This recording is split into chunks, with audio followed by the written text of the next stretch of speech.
What up, everybody? And welcome back to another exciting episode of Wicked 101. As always, I am your host, Defekt. Can I get a round of applause from the peanut gallery in here? Hell yeah. We got a packed crowd tonight in this abandoned schoolhouse in the middle of Detroit. This isn't a green screen. This is a motherfucking abandoned school. Where? I don't know. I can't tell you that. Anyways, look, I have a great show for you guys tonight. Legendary underground super producer and electronic musician Kuma is in the motherfucking house. That was time for another applause. Just so you guys know. You guys are gonna learn how this goes, you know. You can hear them in the back. I got the sound effects, but you know, it's like it's easier if you guys just actually clap, you know. So look,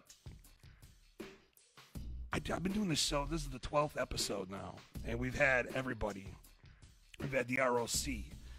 We've had Lex the Hexmaster. We've had King Gordy. We've had Troubled Minds. We've had V Sinister. We've had Fritz the Cat. We've had all these motherfuckers. And this is a new chapter entirely. This might even be a different book because this is like a whole different section of the underground that we haven't even really talked about yet. We haven't even really delved into this aspect. So it's going to be a dope episode, man. And I got a lot of cool questions to ask my man. And it's going to be fun. I think it's going to be a good time. He's shaking his head yes. So, yeah, it's going to be a good time. But without further ado, man, I'm going to play another track for you. When I come back from that track, my man's going to be sitting right here. And we're gonna get into it, man. Underground super producer Kuma. He's worked with everybody, man. I got a list of credentials here. Hold on. Let me just go through a couple of these credentials. Not only does he release his own stuff, you know, he's actually kind of a big deal in the electronic music scene. You know what I'm saying? Like he's moving and shaking. But also he's worked with a ton of record labels: Echospace, Psychopathic, KMS, Pronounced Recordings, Planet E, Michigander, the Trilogy tapes. I mean, just on and on and on and on. He's worked with artists from here to Timbuktu, everything from Insane Clown Posse to Ice Cube to fucking a bunch of people I've never heard of, but I'm sure they're dope if he was working on it, right? So look, I'm just saying, like, it's gonna be dope, man. So look, I'm gonna play this track. Give me a second, because I'm running like 3 computers tonight right now. You guys don't even understand. Like, I'm running so much equipment right now. Like, I got my shit freezing up here. Everything's fucked up already. We're not even like 5 minutes into the show, and everything's already fucked up. But we're gonna figure it out here on Wicked 101, because that's what I do. We are back on Wicked 101 with the legendary Kuma. Yo.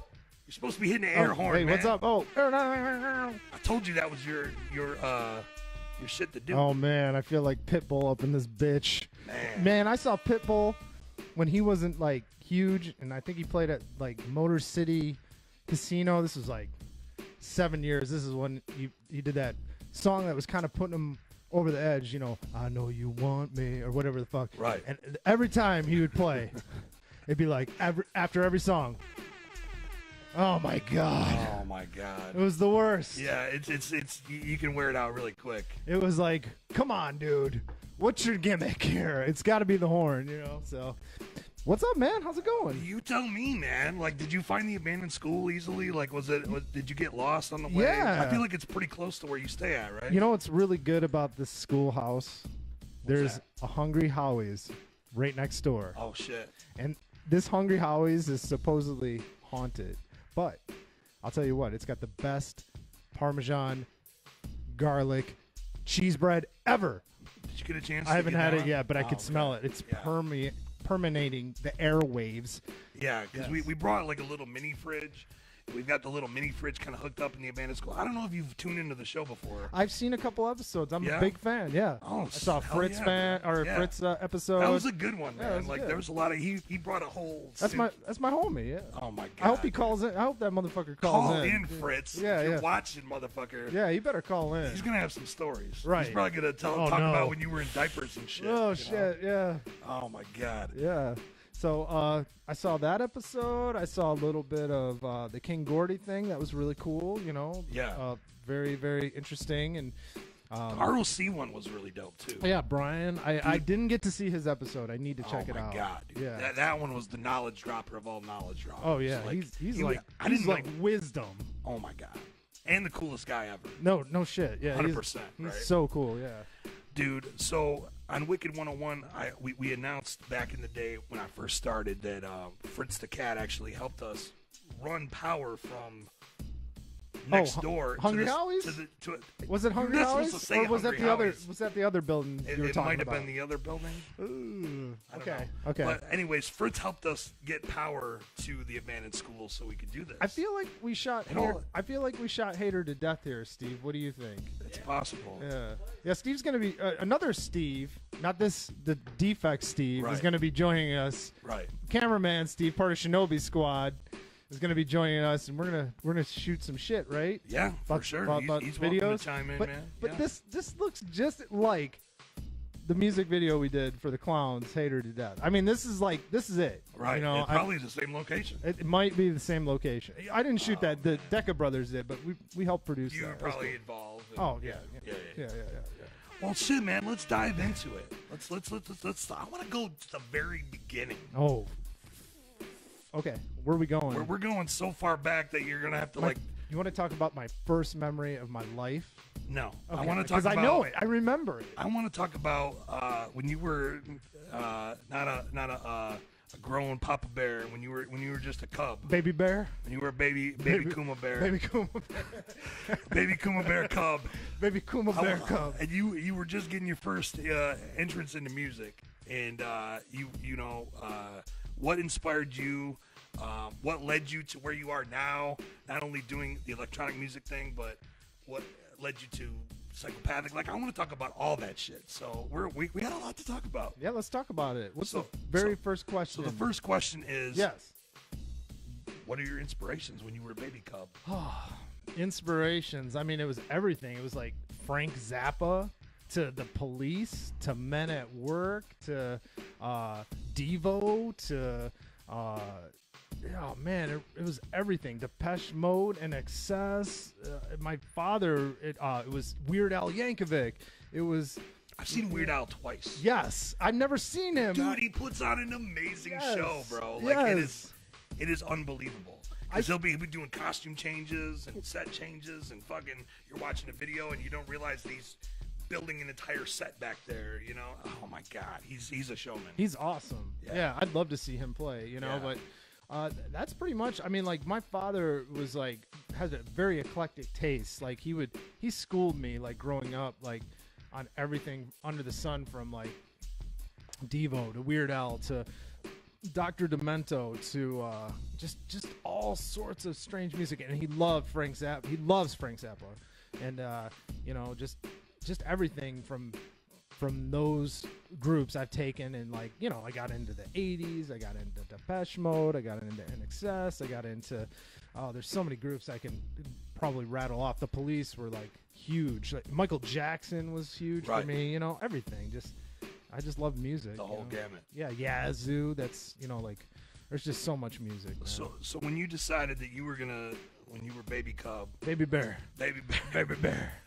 When you decided you was gonna get your feet wet with music, what was the first thing that really made you head toward that direction and start making your own music? I mean, I think it was a lot of friends. I had a really good group of friends in high school that were kind of the outcast kids, that were into the electronic thing that was coming up around the time, 98, 99.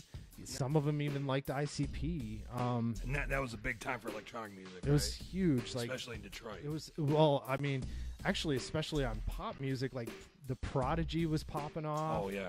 And like Chemical Brothers and Underworld and Aphex Twin. Daft Punk, Aphex Twin, like just so many of these groups were actually being played on like radio stations like 89X and it was just crazy. And like my friends were just really into it, and like they got me into it.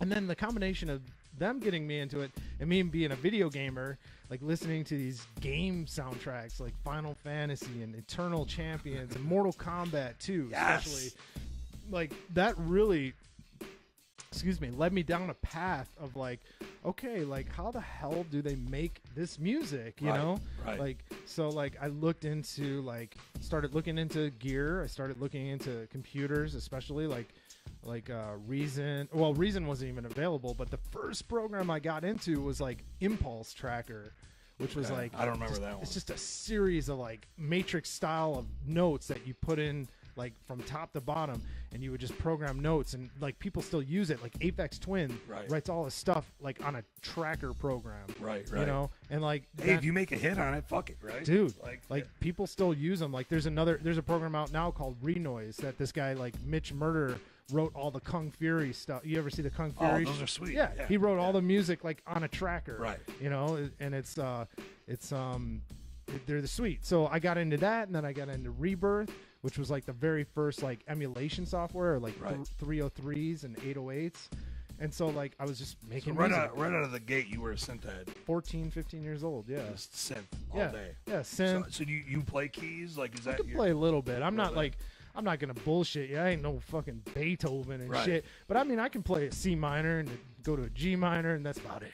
Like a little music theory, put some shit together. Yeah, I can play some scales. You know, I mean, it's just out of necessity. I mean, I had a little bit of training in college, like in my, you know, like in the past couple of years and whatever. But since I'm young, I'm only 21, by the way. So I just graduated from college. We're just both 21. You know, yeah, we're 21. You know, so no, I'm just kidding. Never mind the gray hair on my head. Exactly. But yeah, I can play a little bit. I can play guitar a little bit, you know, and I play saxophone real good. Really? Yeah. Is that something you did in high school or what? Yeah. Yeah? Yes. Marching band type shit? Soprano. Okay. Soprano. Hey, man, all that shit carries over, though, you know? Right. See? Saxophone. Yeah, exactly. So what was your first drum machine? First drum machine actually was a Roland MC303. It was the Groove Box. I remember it. It was silver, right? Yeah, it was actually a pile of shit. Yeah, it was. It was a pile of shit. It kind of was. And my first drum machine was an ASRX Pro, and that was even more of a pile of shit, I think. Yeah. At least with the 303, the MC303, not the TB303, which is that bassline synthesizer. The drum machine was like, you could make a whole track in it. So I made a couple tracks. I gave them to some buddies on tape, on cassette. And people were like, whoa, you're actually like making stuff. And then I would sync it via MIDI to the keyboard and get the 303 acid lines from Rebirth. And I was just making fun tapes for people. And people were like taking them on Grashit and cruising and shit, you know, and like they'd go out and pick up girls and like they'd be like playing stuff and giving my tapes away. And I'd be like, this is cool. My friends are like supporting my dream here, you know? That's the shit. Like, and like that kind of like thing with them liking what I did, like inspired me to like just keep doing it. And I've always loved music, but like having an audience, like instant gratification, like you got to have a support group. Like you have to have people that like care about your music. Otherwise, what's it for?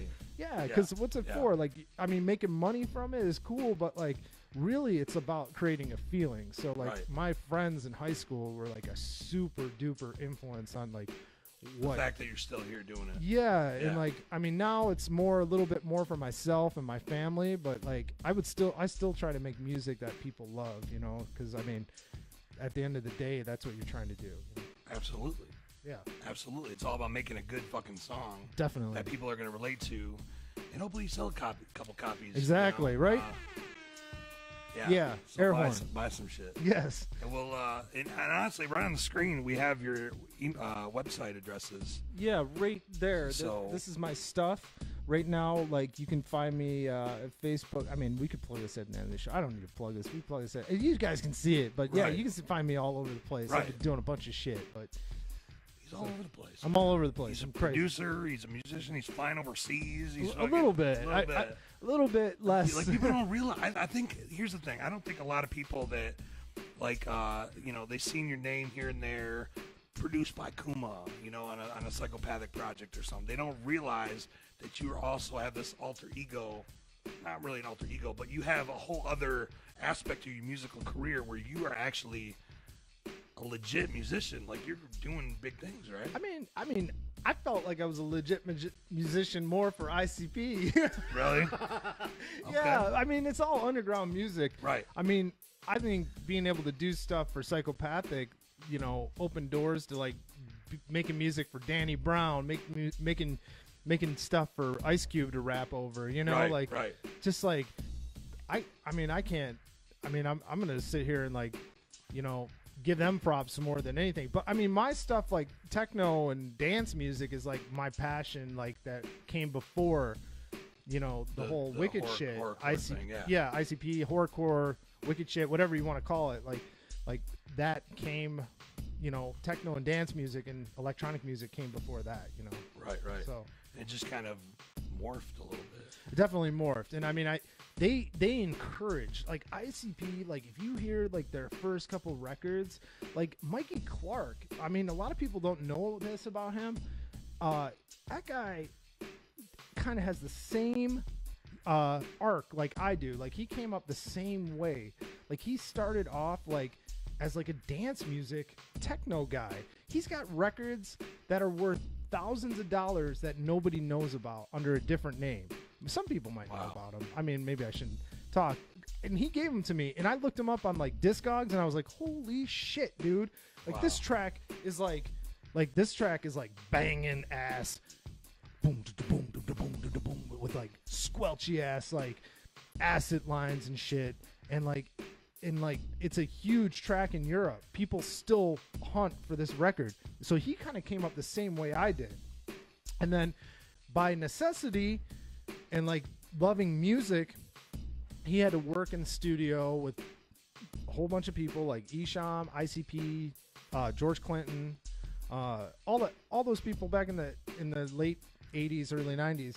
And I kind of came up a similar way. I mean, I love techno, but like I love music, and like I wanted to expand my palette and do different things, like he did, And were you doing that before you got to Psychopathic? Or were you working at any studios? I wasn't working in a studio, actually. I was doing stuff at home. I was doing some kind of like, making a lot of records.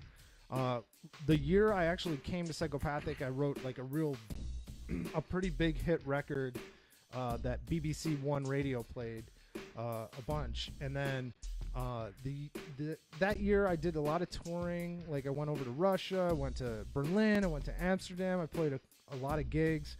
And then see, this is what I'm talking about. Like yeah, to me, like you're talking to like a guy who's like, I barely got outside of Detroit in terms of my gigs and shit. You're talking about flying to Berlin. I don't even know where that is. That's in Germany. I know. I'm just being smart ass, but like no, I'm saying like when you told me that back, I was like, oh shit, like this motherfucker, he's making moves. I got lucky. I got real lucky. I had a good group of people that were pushing behind me. Good group of DJs. Richie Houghton, who's one of the most famous techno DJs from Detroit. He's actually from Windsor, but he used to do a lot of like warehouse parties here in Detroit, underground shit, and now he just got so big over time that he ended up like, he played my track and then it just blew up, Right. And like that way I was able to get more gigs, more things happen, and then what's the name of the track if people want to look it up? The track is called Twins, actually. And how can they find it? You can find like it on YouTube and shit. You know what? Never released digitally. Odd enough. Okay. Only vinyl. Maybe we'll have to put that on digitally.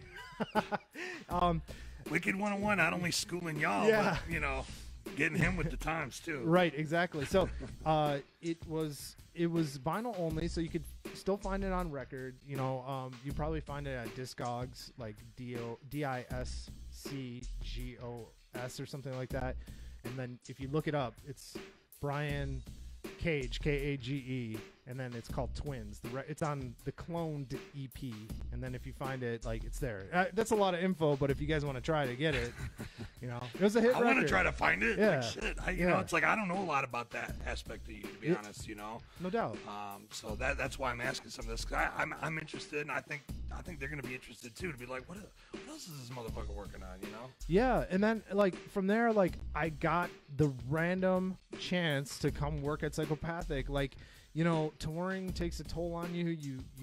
You know, it was very hard work. The work isn't the DJ thing necessarily. It's the travel. And like, I wasn't making like tons of money. I was still going to college here and there, but I wasn't, and I wasn't getting enough gigs to really sustain. So I was like, man, I need to get like a job and get a car, Yeah. Get my shit together. Yeah, get my shit together a little bit. Yeah. I mean, even though I had some parts of my shit together, right? Right. So what happened was my pops, true story, found a ad on Craigslist. Oh shit! For a job. There was a Craigslist ad for this job. Two of them. Wow. One was for a record. It didn't say who it was for. It didn't say. Of course not. No, it was anonymous. Yeah. You know, they're looking for somebody that's actually looking for a job in the field. Exactly. You know? They were looking for somebody that like knew their shit. They weren't looking for Juggalo Johnny. That's like, I'll figure it out on the job. You know. That being said, like, let me make a point here. They have hired a plethora of juggalos, and I'm not saying that they all been bad. Like, a lot have been great. You know, there was been some good juggalo employees. Honestly, they got a really good guy over there now named Rudy that does really good for them. He's like, they call him the professional juggalo. You know, he's really good. You know, he's a good dude too. But anyways, I found this job. My dad found this job on Craigslist, sent it over to me. He's like, hey, maybe this could lead into some part-time stuff. I know you're doing your stuff. I know you're going to college. You know, you're doing your touring here and there on the weekends. Were they even on your radar when you saw this ad? No, not really. No, I was just like taking a chance, and they called me right away. So what they were looking for was a video guy.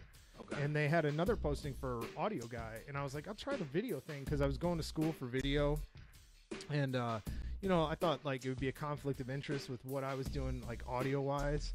And so I went in there, and they were like, wow, like your resume. I talked to Alex. Like, I walked in, and he's like, Kuma.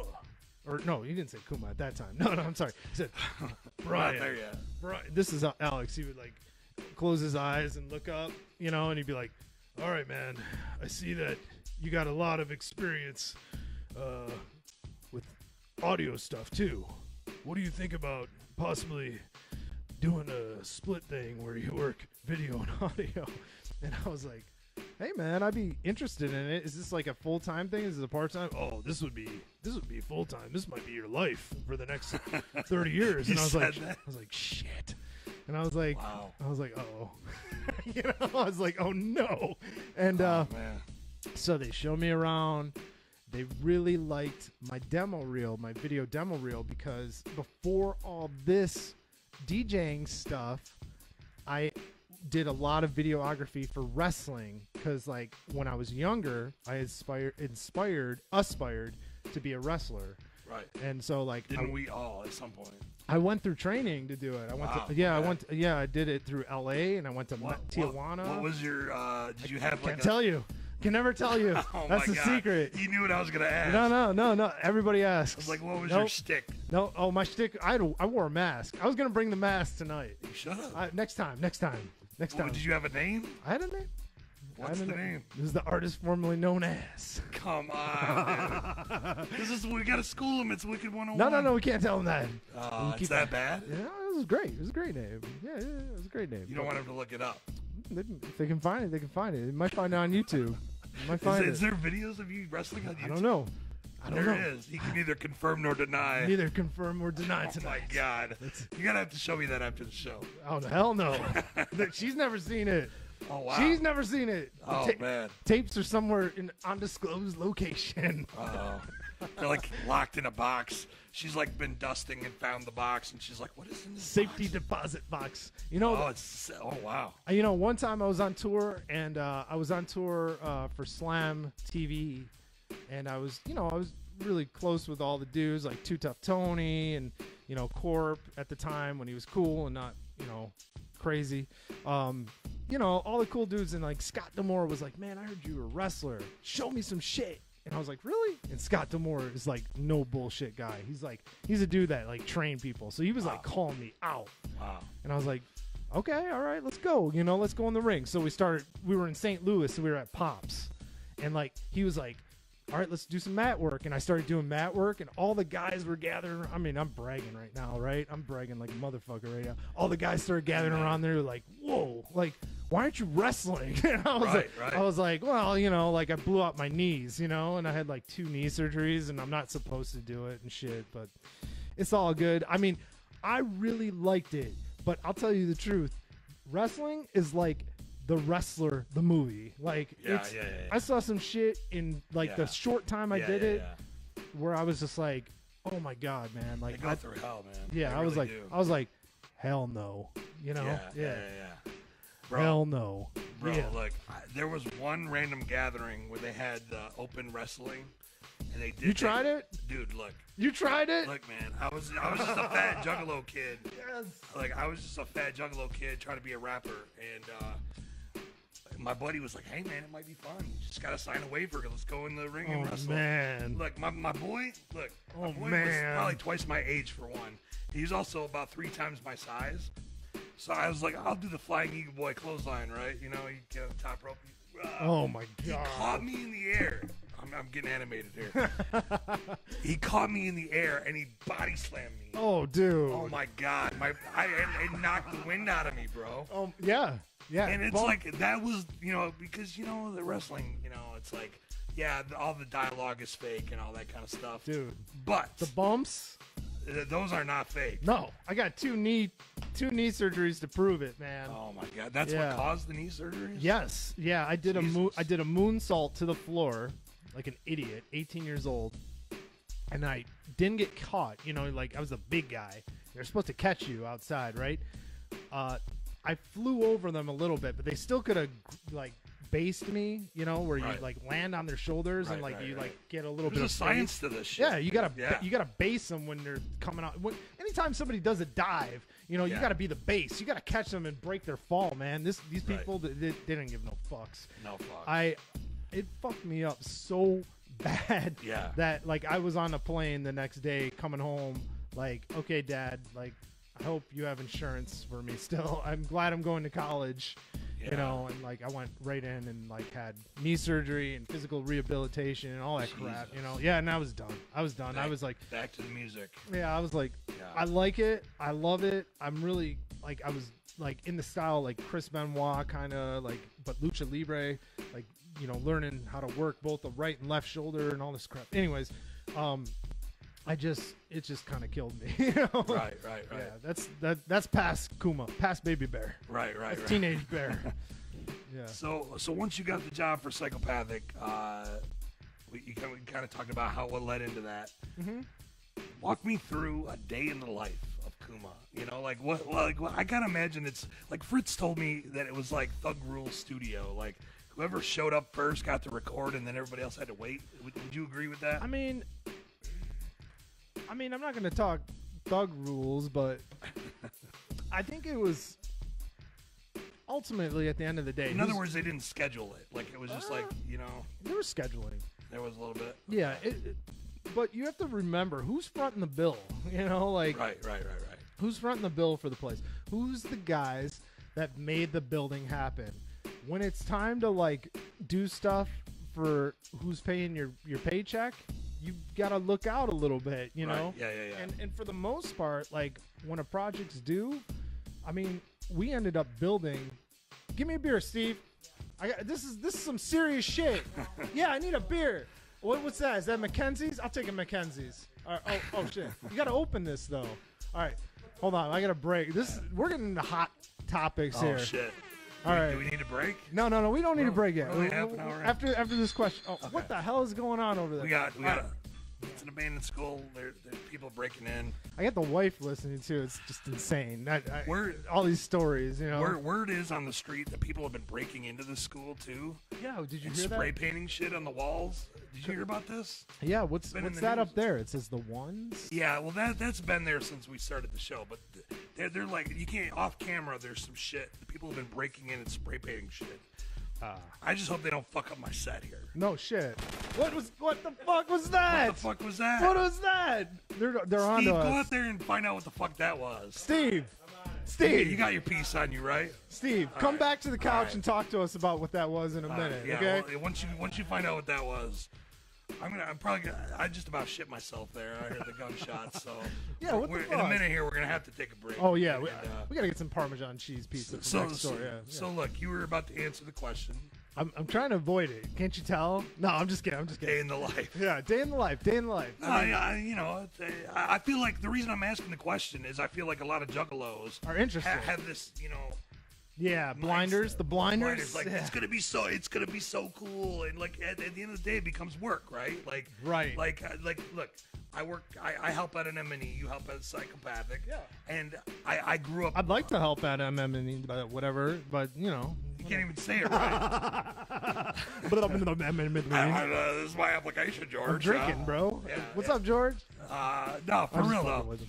But look, the point is like, it's really, really cool, and like everybody's super fun. It's a fun work environment. No doubt. But at the end I of the mean- day, it becomes a job. Oh. And I feel like It's the hardest job I ever had. Oh, hardest, It's the yeah. hardest fucking job I ever had. I have visions of war and death and destruction, and then I have visions of like grandeur of angels and Jesus, all from Right. this job. Right, right, It's just right. like it's a mind fuck, music industry, and I don't even think it's psychopathic necessarily. I think it's just the music industry Oh is my just God, is yeah. a mind fuck, and Yeah. the egos and the things you got to deal with, and the battles and the tech, everything you got to deal with. But a day in the life of myself, like, I mean, I would come into the morning, and basically I would start video editing. We would shoot like the weekly freakly news back in the day. Yeah, we can play any of that crazy awesome stuff. D Drive's real good. Let's play D Drive. That would be good. We're gonna queue up D Drive. We're gonna play that after I tell you the story. But I would I would come in, I would do some editing. We would shoot like the news the day before, right? Come in, do some editing around 12 o'clock. Violent J, aka Joe, my big homie, still much love to that guy, man. That guy put me the fuck on in a lot of ways. He taught me a lot. We would do studio from like either 11 or 12 to 6:30, and that night we would have like W fuck off. So after he would split from studio, we were working on like 2 projects at that time. Like I'm kind of going back into the very first year. What year was that? 2006, I would say. Okay, so it goes So way we were back. working on like Axe Murder Boys record, Boondocks record, and then I think we were working on The Tempest. Like we were just starting The Tempest. So 3 records at the same time. Like Joe is a master of juggling projects and just being able to like do everything, he's really gifted like with that kind of stuff, but anyways, like after we'd work in the studio from 12 to 6, I would take a break like 30 minutes and like eat some grub. I was really tired at that point because I'm mentally exhausted from the studio. yeah. Sometimes I would like take a little nap, honestly, like we set up like an air mattress. Me and Ryan Archibald, we set up an air mattress and we'd take a break, take a nap, because we were working like literally 12 to 14 hours. After we'd get up, we'd have the radio W fuck off from 9 o'clock to 1 or 2 sometimes. Yeah. And it was like It went late. Yeah, it was like me, Fritz, and then Eric Davey eventually came in and helped us out too. And with that. I don't remember, dude. I actually went up there with Jay Reno one time. Yeah. And I don't remember if it was you or Eric Davey. It could have been me. I was probably sleeping. You probably were. One of you Hiding guys. in the corner. I'd like to remember who that was. Probably Eric. I mean, think it might have been Eric. Eventually, Eric's like kind of like half of his job was dedicated to the radio. Yeah. And he was really good at that stuff. So Right. So yeah, man, and that was the day in the life. I mean, that wasn't just including like, going to get stuff ready to shoot Hollow Wicked. We shot Hollow Wicked every year. I had a crew. I had managed a crew. I eventually took over the video department and had like 5 or 6 people working under me, plus a whole bunch of freelancers. People don't realize that it literally takes a whole department. It like, took you literally like you're managing all these artists. You got video stuff coming out all the time. Right. You got this. You got that. right. It's literally a full-time job. You know, like I don't think people really grasp that. Like No, it was definitely a lot of work, and being put into the place of a manager and also a creative was a lot, because I had to, make sure my guys were good, make sure they were happy, make sure they were taken care of, and like sometimes I wasn't there for them to answer questions, so they had to go to other people to get results when I was in the studio, for 6 or 7 hours of the day with other people or whatever. So it took its toll on me in a lot of ways, like but it was very rewarding. I learned so much, and I like I said, like we did everything from Hollow Wicked. I did commercials for Xbox, Microsoft. I did oh man, I did so much. I worked on the movie. These are things we can talk about. Right. Well, after the break. Yeah. One last thing before we cut to the break, though. Do you remember when you met me? I feel like we met at GC, but I'm not sure. Did we meet somewhere else? No. I think. Was it at the gathering? No. I think, if I'm not mistaken, there was one random time they needed an extra hand assigned. Oh yeah. And it was at St. Andrews Hall. I feel like I knew you before that. Did you? Though. I think we might have met, but I think that was the first time I worked with you. Yeah, we did the pay-per-view. We did the pay-per-view. Yeah, and you ran audio. You did a good job. And I was, well, thank you. Yeah. Thank you. See? Yeah. Give me an air horn, man. Yeah. Like, I just remember. Wait. What about this one? Okay. Let me just tell a couple quick stories about Please. that. We were busting our ass. Dude, it was a sweatshop in there, wasn't it? Jesus. There was like a little room off to the side of the front entrance at St. Andrews Hall. Oh my God. That was our mission control, right? Oh my God. It was smaller than this. It was half, and this is pretty big. I mean, but we were like the size of what you see in this classroom right here. Oh yeah. I mean, this was it. This was the size of this room, and we had like 6 ninjas in there. Oh my God. And basically George was working there at the time. Yeah. And he hit me up and said, hey, they need an extra hand. You want to come make some, we know you know audio stuff. You want to make a couple bucks? Yep. Like, hell yeah. Hell yeah. So I went down there, and I was running cables, and, you were pretty much leading the charge, I believe, if I remember correctly. Definitely. And, oh, no. Let me just tell you one quick story. Oh, fuck. What did I fuck up? I remember the website went down. Oh, yeah, dude. Streaming? Back then it wasn't like this where you could just stream to Facebook and it's like all convenient. It's on your web in your phone. No, it wasn't like that. It was bad. It was bad. And we weren't even supposed to manage that. Yeah. That's supposed to be 2 other people that are managing that full time. Bro, you got to hear the story. Okay, go. we were in the fucking mission control, and we were all like, "What the fuck? The stream's down." I didn't know it. I'm just running cables. Like that had nothing to do with me, I was like, "Steve, why is the stream down, Steve?" Yeah, and you were like, and I was like, "What?" Nah, it wasn't. I've been drinking. I'm sorry. It's cool. So look, I remember it was a very small space because it's basically like a closet that was our mission control. Right? Yeah. Oh yeah. It's so small. And I was standing in the doorway, and I remember Billy walks up. Oh my God. And he says, very politely, he was very like, "Can you excuse us for a minute?" Oh, absolutely. Me and Billy. No, he looked at me and he was like, "Can you excuse us for a minute?" Because all you guys were in there working, and I was in the doorway. Like, there's nothing I could really do right now. He's like, "Just excuse us." For a minute. Yeah. Very polite. We were gonna get the wrath. Very polite, right? Yeah, he was just like, because he's like, he doesn't know me. Like, I'm not an employee. I'm just some guy helping, right? Mm-hmm. So I walk outside. I'm like, I was excited to be out of that room at that exact moment because I knew that it was about to go down. Oh yeah. Literally about 1 minute later, he opens the door. He walks out very calmly, and he just said, "It's back up. Everything's good." Like, Sweet. it was just like, we're back. Nice. It's like, what happened in that minute? Like, I could not even imagine what happened. Like, just like sweat pouring down your face. I was okay. I mean, really, the responsibility of the internet was not on me. Right. Like, the responsibility of getting the cameras in place, setting the shots, getting the lighting, making it look good for Slam TV and wrestling. Right. And when we did all the streaming wrestling was on me. That was your bag. Yeah, and the audio and all that stuff. That's why.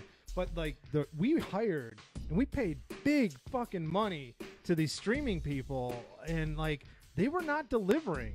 Their shit was fucked, you know? Yeah, and so like, he was giving it to them like, "Yo, we're paying you some motherfucking serious money here. Fix this shit. Fix it now. Yeah. Like, what the fuck is going on? And like, you had all day to test this, and I was on his side, you know? Billy's a no bullshit kind of dude. Like, he wants the shit done right. He wants people happy. And sometimes we don't have enough people to do this shit, but he's always looking out for, like, the audience, you know? Right. So, like, yeah. I'm just saying from my perspective, he went in there and regulated. You know what I'm saying? Yeah. Like, I mean, I was just standing like, oh, shit. I don't want to be in here right now. Yeah, we had people, freelancers that weren't just pulling their weight. And, I mean, unfortunately, like, I'm trying to, you know, just like you're managing 7,000 things here, I'm like switching cables, I'm yelling camera shit to go, and, you know, Billy had to come in and be like, yo, I'm the money man, you ain't getting paid unless this shit works. And like, I was like, yeah, I agree with him, hold me back. Right. Right. You know? So, but it was good times, man. We did a lot of those, and that was just one of them. We did a lot over Southgate all the time.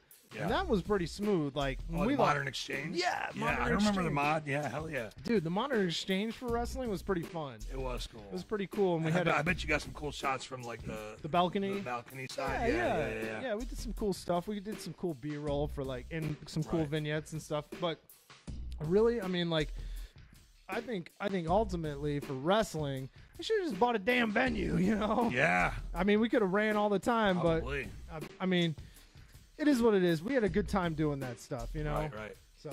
Hell yeah. Yeah. Well, on that note, you want to take a little break?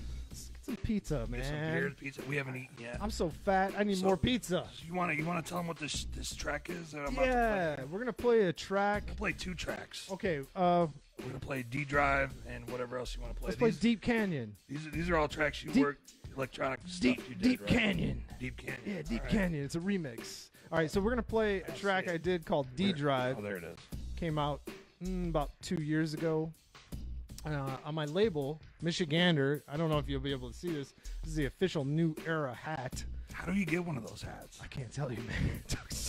It took so much work to get in. No. Oh, how do you get one? Yeah, how do I get one? Oh, I thought you. How do they get one? Oh, I thought you. Man, I had to find people to build this specific hat. That's what I thought you were talking about. Right. Okay, so if you want to get a hat, you can go michigandermusic.bandcamp.com or michigandermusic.com. You can get a Michigander hat. Yeah, you can get a Michigander. You can get shirts. I need to get one. You can outfit yourself. You can look studly. Yeah, and anyways, this next track, D Drive, is about, you know, cruising down the hood, man, cruising on Jefferson, cruising, you know, it's like a kind of like a throwback to the 80s, you know, it's my feeling of being in the 80s, cruising down Jefferson and like Woodward and shit like that. So, and I promise this time I'm actually going to cut my mic off. This time I'm not going to be randomly just talking on the mic. I got blown the fuck up, let me tell you. Sure, bro. When we cut to that first break, I was getting text messages. People in the chat were like, "Hey, dickhead, your mic is still on." What kind of is there any questions? Luckily, I didn't say anything bad. I don't think. Is there any questions in the chat? Like, there is. We're gonna get to that in the second half. I gotta piss like a motherfucker, dude, man. I gotta piss. You need some pizza. He needs some beer. Like we're gonna get Steve. No, that's not Steve. That's somebody else. We need to get Steve back because, you know, we heard that, right? Yeah, we're gonna find out what happened. What happened? And then by Hungry Howie's. There's a lot more to come. We got another hour and a half. That's right. Another hour and 10 anyway. Damn, it goes quick. Fuck, we can keep going. It does. See, you were probably like 2 hours. 2 hours max. Fuck, are we gonna talk about? I gotta get home and play Mario Party, man. Did you get the new one? I got the new one. Is it dope? It's so good. Oh my god. We're gonna talk about that off camera. Okay. Look, all right. So here is D Drive by. You want to turn the beat down? Yeah, let's do that. Here we go. I'm gonna high pass. This is called a high pass filter. Yeah, you can do that. See that shit? Ooh, listen to that transition. That's like live on the mix. Yeah. Live on the mix. That's what you do. So look. What's up? We are back. That's gonna be a little bit loud. Oh shit. Yeah. Oh, it's not a good mixer. No, it's not. I'm rusty, man. Yeah, they'll be yelling at us for the beat being too Son loud. of a bitch. Yeah, you want about the third LED there. Third LED. That's about all you get. Oh, damn it. Otherwise, people will be yelling about it being too loud. Too loud. So look, man, we got the peanut gallery going on right now. Let's see. Yeah, who's in the gallery? Who's that guy? Wait, who's this over here? Wait, who's that dude? Say what up, Steve. What's up, guys? So this is my homie Steve, and he's like my official go-to camera ninja. He does a lot of camera stuff. with me, and like a lot of editing and photography, and like he's part of the Shinobi Squad, an elusive group of ninjas. Even though he doesn't have his mask on tonight. Yeah, he's got his ninja boots on. Look, show him your ninja boots. What the fuck are those things? These are, man. This is some killer boots, man. Dude, no wonder you didn't catch those bums outside. That were... I couldn't catch them. I heard them gunshots going, and I just... Dude. I don't know. What was going on out there anyway? You just picked this kind of place, the schoolyard. It's just too... I don't know what you're talking about. What do you mean? There's just bums out there, man. There's some bum was like... fucking jacking off. Mr. Rotten Treats out there and shit. Man, this is a good area where we're taping, but oh man, the rest of the school is pretty harsh. It's pretty. There's some pretty tough times out there in the hood. It's so cold in the D already. That's right. It's so cold in the D. So what's up, Steve? I'm interviewing you now. What's going on? Oh, nothing much, man. We gotta get back on you. No. Let's talk about you. How long have you been involved in the scene? I have been involved. Let me tell you, this is what Steve's happened. been to every gathering, by the way, pretty much, with me. This is how Kuma. This is how the saga began with the psychopathic. Me and Kuma go way back. Me and our other buddy Neil, we were sitting there playing Mortal Kombat. Kuma comes in one day, and he's like, "Hey, man, I got this thing off Craigslist." He's like, "I think I'm going to be working for this these rappers. Have you ever heard of Insane Clown Posse?" I knew who they were. No, I know you knew who they were. I just didn't know if you knew. Yeah. And right there, I was like, you know what? And I went right to the car. We pulled out. I had The Rape just came out. Yep. And Bowling Balls. Was the DVD. You showed me this DVD. Yep. And I was like, yep, Bowling Balls, and we watched that. And I was like, you really got the job, man? You're working for these guys? I was like, that's awesome. Yeah. And you've been my biggest advocate. Yeah, man. From there, everybody else, all my friends disowned me, but Steve. You stuck by my side. Hey, man, somebody's got to. That's right. Yeah, Steve's been down with the clown and down with the bear. Down with the bear. Yeah, down with the bear. Yeah. Beer. Yeah, that's cool. Let's do that again. Beer. Yep. Yes. So thanks for joining us tonight on the the Wicked 101 show. I forgot. Oh, I gotta do my set change. Oh yeah, later. We're already halfway in. We'll do a set change halfway in. Yeah, we'll do a set change halfway in. We'll go halfway in. All right. Well, look, I'm gonna flip the camera back. Yeah, Steve. Oh, we're gonna leave your mic. Oh, Steve, you gotta go. You gotta go. Oh shit! Again, I'm gonna catch him this time. Oh no! Oh my god! Oh my god! Your mic's still on though. Oh bro. shit! Oh shit! He's got shit to do. Yeah, he's got to go catch those bums. He's taking some pictures. What are you? You're working on like a documentary or something? Yeah, right? I'm kind of like it's a new era with artists. Everybody's got Instagram. Everybody's on social media. Everybody has a personal photographer. Steve's my homie.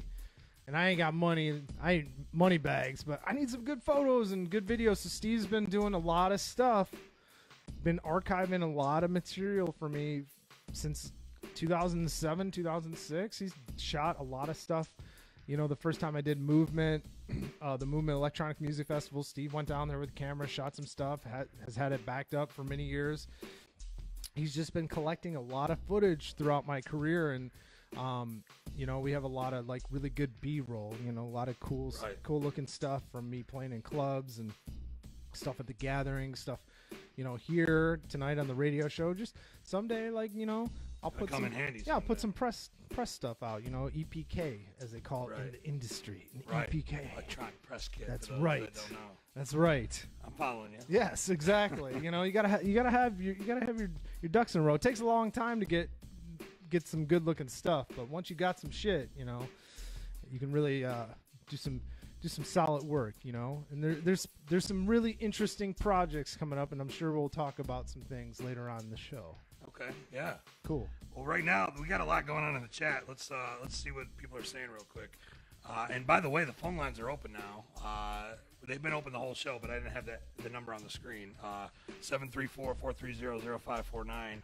I can't guarantee that we'll take your call, but if I see that somebody has called, I will put you on the air. Yeah, I would love to talk to some Anybody some wants peeps. to ask some questions, man? Now's the time. I might not answer everything, but we reserve the right to cut you off. We do reserve. There's the mute button for a reason. I'm just kidding. I'll do my best. I'm not gonna pull any punches. So I got my homie V Sinister says, "Fuck yeah, Kuma listens to video game music. That's what got me into music too." Thanks, V. You remember V, right? Did Yeah, you I never remember met V? him. You I oh never my God. met him. He's like my brother, man. For real? Oh, for real. He lives in Detroit? No. He lives in Saginaw. Oh, he lives in Saginaw. Okay, Yeah, okay. yeah. I'm going to Saginaw next week, actually. He's one of my best friends, man. And he's a lunatic, That's cool. but he's one of my best friends. And, Hey, man. I just figured you might have ran into him at some point. I don't. That was like right before you. You know met what? him. Actually, I think I actually might have ran into him at the gathering, just walking around, and he got introduced to me. Right. But I know of him. I know like of his legacy, Right. and I know he's a cool guy. You know, a lot of people talk real cool, mad shit, Super cool shit about him. Stir Crazy says the interview is already awesome. Oh, Thank you, dope! Stir Crazy. I like him too, man. He's a He's a talented. really good Yeah. producer. Yeah. I mean, I'm not trying to blow smoke up motherfuckers' asses. I'm pretty honest about shit. He's a good ass producer, man. He's real good. DJ Shank's watching. What He up, says, Shank? What's up? What up? I'm coming down. We're gambling tonight. Bad. Bad Mind says these tracks are dope. The ones we played earlier. Oh, thank you, thank you. Deep Canyon and D I'm Drive. glad you like them. I mean, it's different than horrorcore and wicked shit, but I'm glad you guys like them. So my homie Staples in the chat. What's up, Stapes? Uh, Is that good? Stapes? Stapes, that's cool. I think he's cool with that. Okay. Let's see who we got here. Yeah, that's about it. Metaside was yelling at you wanted the phone number. Well, now you got the phone number, Metaside, so call in, bro. Yeah, let's hear it. Let's hear it. We might get some special guests. We're working on it. Yeah? Yeah, some calls. Some calls? Yeah, some people are talking. Some people are asking me for the number that y'all might know. We don't know yet. We'll see. We'll see. Let's see, man. Can you speculate, or I can't speculate. We're gonna wait until see if it happens. I can't. I'm gonna wait because I don't want to be that guy. I don't want to be that guy. Put somebody out blast and they don't. Right, Everyone's exactly. Like, why didn't you call in, motherfucker? Right. People are busy, man. People are in studios. are. People are It's true. touring. We'll see, Gosh. man. We'll see. We'll see. Shit happens, bro. Hell yeah, man. So what else is going on, man? Let me run down this list a little bit because I didn't even know. I didn't know you worked with Ice Cube. Yeah, man. Ice Cube. What did you do for Ice Cube? He recorded on Chris Benoit. Oh, that's right. Yeah. The remix, right? Yes, and we worked very closely with him and his team to get him the beat files, and we talked to him about like certain things, like what their approach was. I mean, Violent J had a real one-on-one discussion with him via text. Of course. But like with him and his team, like they had to send files, they had to send the certain kind of mic plugins and shit that he wanted on his voice, and like we worked real close, and he actually rapped on the remix. He didn't rap on the original Chris Benoit. He rapped on my remix. And man, a story about Ice Cube is that he was waiting for a track from ICP for many years that spoke to him. And Chris Benoit spoke to him. Like he didn't relate to Chris Benoit, but the idea was original to him enough that he was like, okay, I'm jumping on this track. And for him to jump on my remix, that was the greatest honor, from anything. Ice Cube is like a hero, growing up, being 13 years old. I mean, I listened to all sorts of stuff. I listened to Dr. Dre, NWA, all that, Snoop, all that growing up. And him jumping on a track, I was like, damn. You can't get any. Today was a good day. Right. Hell yeah. Today was a good day. It's funny because with me and my girl, there's kind of this underlying joke about Ice Cube, but that's a whole other topic of discussion. But I gotta say what's up to my brother because he's watching right now. I'm sorry I didn't say it. What's up, bro? Thanks for watching. And, now's your time. Yeah. Shout out everybody. Thanks. No, that's it. That's it. And nobody else gets shots. Nobody deserves it. No, shit. No, I'm just kidding. Everybody deserves it. Shout out to everybody, but yeah, man. Ice Cube. Shout out to everybody. Yeah, shout out to everybody. Ice Cube, man.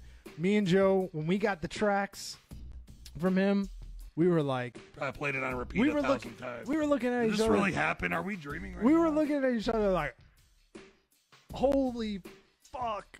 Yeah. Ice Cube is doing a ICP track, I mean, I was really excited, But I think Joe was just like, holy shit, you know, like this is the best.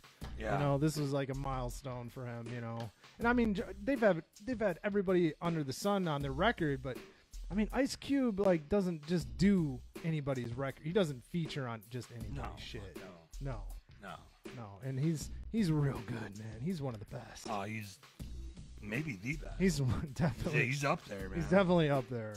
Jesus. Yeah. Yeah. So that was cool. That was real cool. So you sent me a list of I just want to go over a couple tracks that like people don't know that you produce, but like were important wicked shit tracks like Get Clowned. Sure. When I'm Clowning. Chris Benoit remix. Oh, we got a caller. You want to take the call? Yeah, take the call. Who is it? I don't know who it is. Caller, you're live on the air. Yo. Who's this? Who's this guy? The one and only BIGHOOD. What Nice. up? What up, Big Hoodoo? Big Hoodoo in the What's up? house. What's up, dog? That's the shit. Thanks for calling in, bro. Good, brother. What's good, my man? What are you doing? Nothing. And I heard you was out telling the world good things. You know what I mean? I figured I'd call in and pass the blessing your way tonight. That's the shit. I love the Hoodoo blessing, man. Yeah. Dog, You know what it is. what's going on in your world? Are you working in the studio right now? You recording? Actually, I just got back from the tattoo shop and getting tatted all day, man. You know what I mean? It's a Saturday. Nice. I'm chilling. You know, like, just having fun, man. Living an incredible life, man. I'm very blessed. Hell yeah, man. When we get in the studs, man, I'm ready. Oh, I'm man, putting you my already know. blast. Shit, we get in there tonight. As soon as it's there, you know, Give me a call, man. Give me a call. She only goes to 10 o'clock, so you got some time. Yeah, we got some time. What's up? Thanks for calling, man. I appreciate that. What's going on with you? I think Steve's got some questions. What kind of question you got for Hoodoo? We got Hoodoo. I want to hear a Kuma story, man. First of all, do I have to censor myself, or can I say? No, we're live streaming on Facebook, so you can say fuck this, fuck that, whatever you want to say, bro. Okay, cool. Yeah, I just wanted to make sure I ain't have to, you know what I mean? No. We're not like on traditional radio broadcast. This is pirate Facebook radio. Right? We are on pirate Facebook. 10,000 views. Dude, I'm looking at the count. There's literally 20,000 views right now. Yeah, it's pretty crazy. Hey, everybody listening, how the fuck are y'all? Yeah. And they'll be listening even more once they find out Hoodoo's on the stream. Exactly. So Hoodoo, man, what you got a dope like Kuma story, something funny or something that sticks out in your mind from working with Kuma? Man, Kuma is my Yoda. Kuma is absolutely my Yoda to this game, to this fucking, to the evolution of the hoodoo and the wicked shit and all of that, man. That dude has been in my corner since the day before day one. You know what I mean? Just really, really positive, really motivating. You know what I mean? Really crucial and influential to the growth and development of my whole. Just my music career, really, like, you know shit, what I mean? Dog. That's all you, man. What do you mean? Upcoming, man, you know what I mean? This dude's my Yoda, man. You're talking to a great guy right there tonight. Oh man, no, I'm embarrassed, dog. What are you doing to me? No. Don't be. That's a great fucking accreditation to you, man. You're a really strong and positive dude. You know what I'm saying? And you know all of the camaraderie and the great friendship, led to a long, a really great long process of me growing and developing as an artist. Thank you, sir. Straight up. Man. Yes, sir. I can't talk. Yeah. Hit the horn. Can you hear the horn? Yeah, he's got the horn. Straight up. Man, Real deal. I can't say enough good things of how talented Hoodoo, aka Doe, is, man. This is like one of my favorite artists to work with of all time. Right. Like, he can do everything. He can sing. He can dance. He gets girls naked in their underpants. Yes. On command. I'm just All of those things. no, but for real, Doe, you are like a serious talent, man, and like I'm so glad we're still able to work together, man. Like, for real. Yeah, man. Me too, brother. Thank you. I appreciate it. So- man. I go ahead. I was going to ask you, what's coming up? I mean, this isn't really your interview, but I want you to take over my interview for a second. What's coming up in Hoodoo's world? What do you got going on?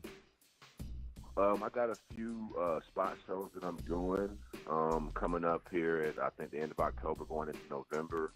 We've got some, me and ABK have some Have Not Me Nice. coming soon. I've heard it. It's real good. Yeah. You know, it's banging like that. You know, I'm really proud of what real we're good. the collaboration and all of that. You know what I mean? And I got new hoodoo music has been coming for a while, but you know, I had a baby. I don't know if any people know that or whatever. So I kind of slowed down to like I've been doing music like more literally all my life. You know what I mean? And it's as you hear a lot of artists in their older age talk about how much time they spent on the road in the studio, and one of their biggest regrets is not being able to spend time with their family.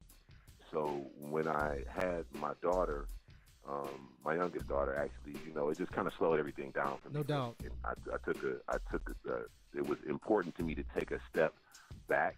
A sabbatical. All the things that I've done, and just kind of slow down and appreciate it for a minute, you know, more than I ever have had a chance to, because I've just been working, man. All I've known is music and studio. But you got some fucking. That's been my whole entire life. But you got some hits. I mean, bona fide hits. I've heard. Oh yeah. Coming. Oh yeah. Like. Oh yeah. The shit. Sure. The shit is like mad fire. Like. Running with my magic ×7, you know? Yeah. Like, right. yeah. We really turned it up for this new project. But you know, it's taken me a little longer than it has before because of all of the different things that I actually have going on in my life. You know what I mean? Like, it's, you know, life is beautiful, man, and I'm very blessed. And hell yeah. I have to take time to live. You know what I mean? I've been so dedicated and so faithful to my craft that, you know, that's been my life. And, you know, with changes and with age comes growth. You know what I'm saying? So, you know, I just taking my time on this one and putting more emphasis when my music comes from my life. No doubt. And things that I've lived through and that I understand with life.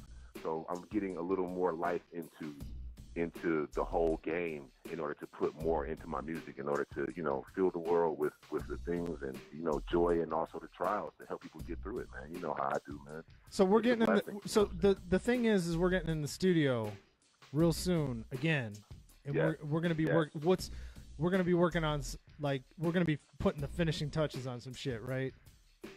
Yes, sir. Okay. You already know, buddy. Okay. Do you have a name for that yet, or can't talk about it yet? Can't talk about it yet. Well, do you got a name actually? Yeah, I got a little something, but, you know, I don't want to put it out to the world just yet. Enough, you know what I mean? It's, title is I have a few running titles, but I'm not sure which one is going to be the one, so I don't want to let anything go yet.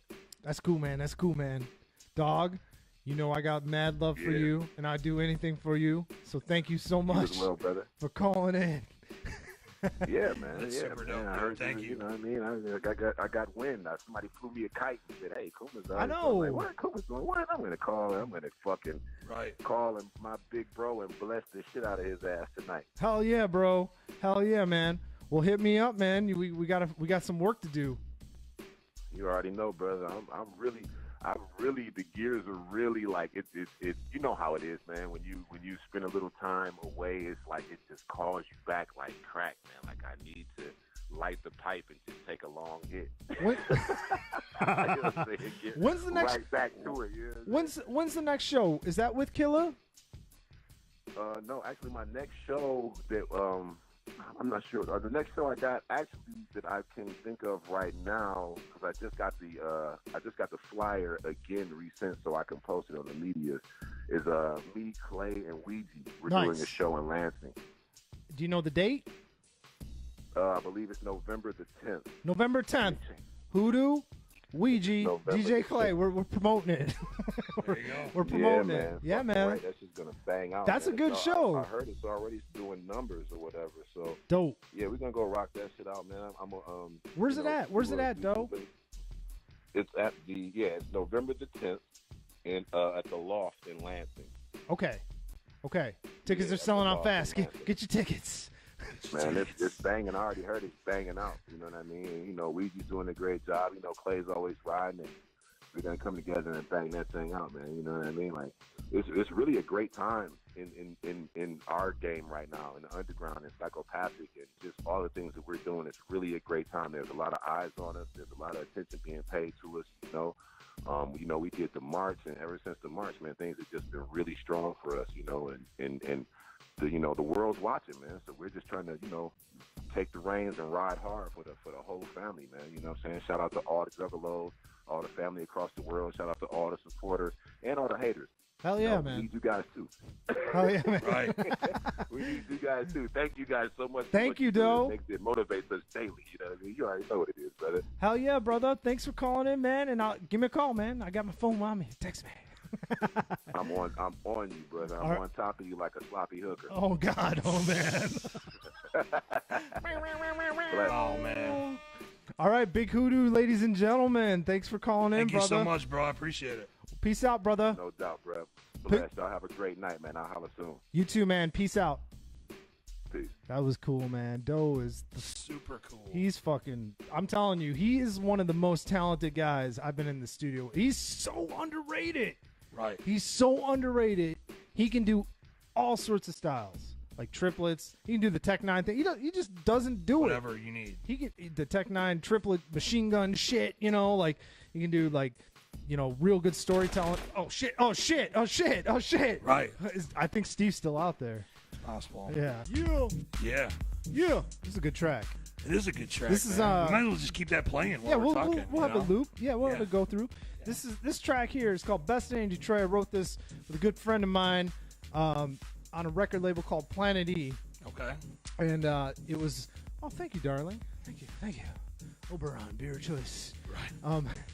I wrote this for a record label called Planet E. It's a record label owned by Carl Craig, who's one of the originators of Detroit techno. He's put this thing out, and this is one of the bigger tracks too. Nice. Sounds dope. Yeah, thank you, sir. Crank it up a little bit. Yeah. Yeah. Maybe we put some lyrics over it later. Maybe. Get a couple more beers in me, I'll be rapping over anything, man. I'll listen to the next day like, when did I rap over this electronic beat? What is this electronic bullshit? What is this shit? What is this techno bullshit? Right. Nobody listens to techno. Yeah. So, anyways. Oh, man. That's dope, though. Yeah, man. So sorry about that. We had a little bit of an emergency in the band school. There was some jackass dude. trying to break in. Yeah, what the fuck? We keep hearing that shit. We sent Steve over there to check it out, but he was gone for a while. It's like, dude, we need to go check on this guy. Yeah, is Steve back now? He's back. Let's talk to Yeah, Steve. we- Steve, are you there? He's on the mic. Okay. I'm here. Oh I shit. don't have his camera up, but Well, he we're is. working on it. We got the music going. Look at this slide effect. Oh, there he is. Oh, this is like a picture-in-picture shit. So, Steve, tell me. Can't see Kuma, but we can see. No, that's you. okay. You can hear me, right? Yeah. Ask him yeah. ask him a question because you're in the frame. All right. I don't have a question for you. I have questions for you, but not for him. Steve, what the fuck is going on outside? I thought it was one person, but I think it's just the normal Detroit. What is that? Why is That- there cats outside? Dude, I'm sorry. It's Look, just Detroit. I'm gonna have to get security here for the next show. Yes, you are. Because there's some crazy shit going on. Like, I think people are. It's like paparazzi's out Is there. that or spray something. paint I hear? People are like spray painting shit, and oh my god. Oh my god. I mean, dude, you hear the cops, you hear fucking, Yeah. beer cans, women screaming, Yeah. fail horn. Oh god, I don't know what's going on anymore. Who knows? That's Yeah. just Detroit, I Yeah. guess, man. Yeah, it's There's just multiple assailants with the gunshots. It's not just one person. Exactly. They're all running around. Exactly. It's wild out there. Yeah, no doubt. Wilding out. So let's get back to some history here, if talk. you don't mind. Let's chat. So we talked about how you guys started with Psychopathic. We talked about a couple projects you worked on. Yeah. What is next for Kuma? You obviously been working with Hoodoo, it sounds like. Oh yeah. I mean, super cool that he called in, man. That's Dude. so cool of him to do that. dude, he's like I said. I mean, this is some legit shoot shit. I'm shooting right now. He's real. He's a real deal. He's really talented. Stand-up guy. Always down. Just fucking. He's one of the best. Yeah, I'm working on stuff for ICP still all the time. Anything you can talk about? Absolutely. I mean, I can talk about a couple things. I'm doing the Snake Buster shit for them. There's talks of me doing one of the music videos for Fred Fury. I did a bunch of tracks for Fred Fury that's coming out. How's it sound? Album sounds real good. What would you compare it to? Nothing. It's Really? Wow. I can't talk about what it sounds like, but I wouldn't compare it to anything. It's ICP, man. Yeah. They're always evolving. Yeah, every album's different. Yeah, and that's for them to talk about. But I did some shit for them. I've done a lot of stuff for Killa and Hoodoo. You know, you bring up Killa. Let me ask you something. Oh no. Let me ask you something, because I was working with him for a little while. Sure. And this was back when he was getting ready to put out the Shapeshifter Prelude. Right? Oh yeah. But we were riding around in his ride one night, and he was playing me some tracks that he had for the full Shapeshifter album. Yeah. Which never seemed to have come out. Oh, dude. But they were dope. I dude. know. Like, they were so good. I'm just saying, I don't even remember what they were, but I just remember being like, holy shit, dude. I don't want to talk too much about it because I think it will eventually come out. I had Yeah, I think he's really going to eventually put that record out. Okay. He's got one track on there that is just devastating. It's like he plays it at the Gathering. It's like this war dance track. Oh, it's one of his best tracks. Right. And I didn't do the beat on that one. 7 of Tech 9 fame did the beat, but I recorded and came up with I put my producer input into it, and it's one of his best. It's so good. Yeah, what the fuck? I don't know. It's been years, I man. I think Killa's juggling and developing a lot of projects and people. Right. And I need to get him on here, man. Get him on here. And if he and wants me to that. come with him, I'll come. Or I'll call in. You I'll can have call Kuma in. in the peanut gallery. Hell yeah, I'll be in the couch. I'll be on the couch with him. Yeah. Killa's a great dude. Dude, yes. And he's just got a lot of things going on in his life, his personal life, his family. His family's first, like Hoodoo said. You got to take care of your family. And I just think that eventually things will come out. Things will work their way the way they're meant to be. Okay, well, I'll let you finish your answer to the question, which was For sure. what else you got coming up? I mean, right now I'm working on 2 albums, personal albums. One, I really want to do an album of my electronic stuff, like techno. I've never done a full out album. I've always done EPs, like 4 tracks, 6 tracks at a time, 2 tracks at a time. Never a fully fleshed out 10-track album. And that's really a goal. Like, before I get too old here, I'm not that old.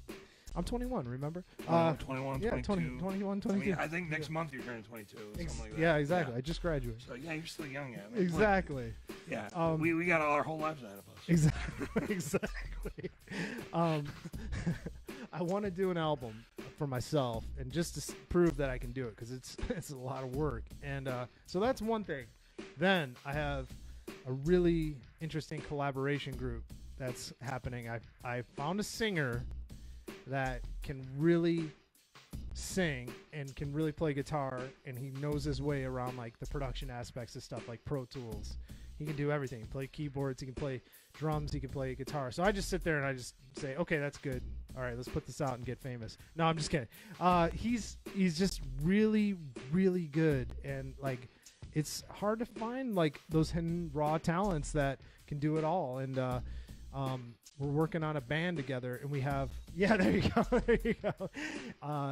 We're working on a band together, and we have 6 or 7 tracks right now. And the next step is just to keep writing and finishing, and hopefully by spring we're gonna do this and do this well and write with music videos, the whole 9 yards, promo photos, the logo, all that stuff, and we're working it out. So that's the next thing in the life. And then I'm working with Hoodoo, Killa, ICP, anybody that wants to work with me, give me a call. I'm here. I do mastering projects. I'm wearing my Kage mastering shirt here. Speaking of which, I got a little ad. You want me to throw that up for you? Sure. So we can talk about that a little bit? I do a lot of mixing. We got the Kage mastering. Yeah. Detroit. Kage mastering, or Kage, it's a. Is it Kage? It's Kage, yeah. Oh, my bad. No, it's all good. Kage mastering is cool I'm too. a fucking idiot. I'm sitting here internet. This is DJ K. No. It's people Kage? get it wrong all the time. Yeah, Kage. Okay. Yeah.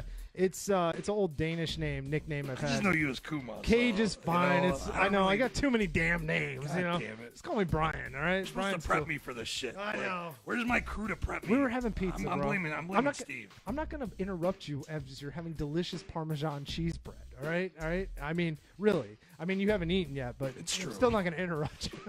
Anyways, in all seriousness, though, we got Kage Mastering. Sure. You do recording, mixing, mastering. So if anybody, whether you're a singer-songwriter Yeah. or you're a Rapper, you need- can be a you need rock something guy. done, you're the guy. yeah. I mean, And let me tell you, dude. I'm going to cut back to the. Let me just say, I've been to your studio, and I was impressed. And I have a pretty cool studio myself. But my God, dude, like, you have like a synth museum going on in your studio. I know. It's And, scary. You have even more coming, for what I hear. I'm getting rid of stuff. It's Oh, man. it's a revolving door. Things go in, things come out. You know, I just have to I have to be on top of it. I have to change my sound, change my styles sometimes. You know, but Speaking of which, a side question. sure. You're stranded on a desert island. You can Okay. take one synth, one microphone, and one recording program. Oh. What do you take with you? God, it's so hard. Because look, producers watching, artists watching, they want to know what the tools that. Is the laptop a default thing? If Well, you the can take laptop's a software. guilt. You get to take. Okay. Yeah.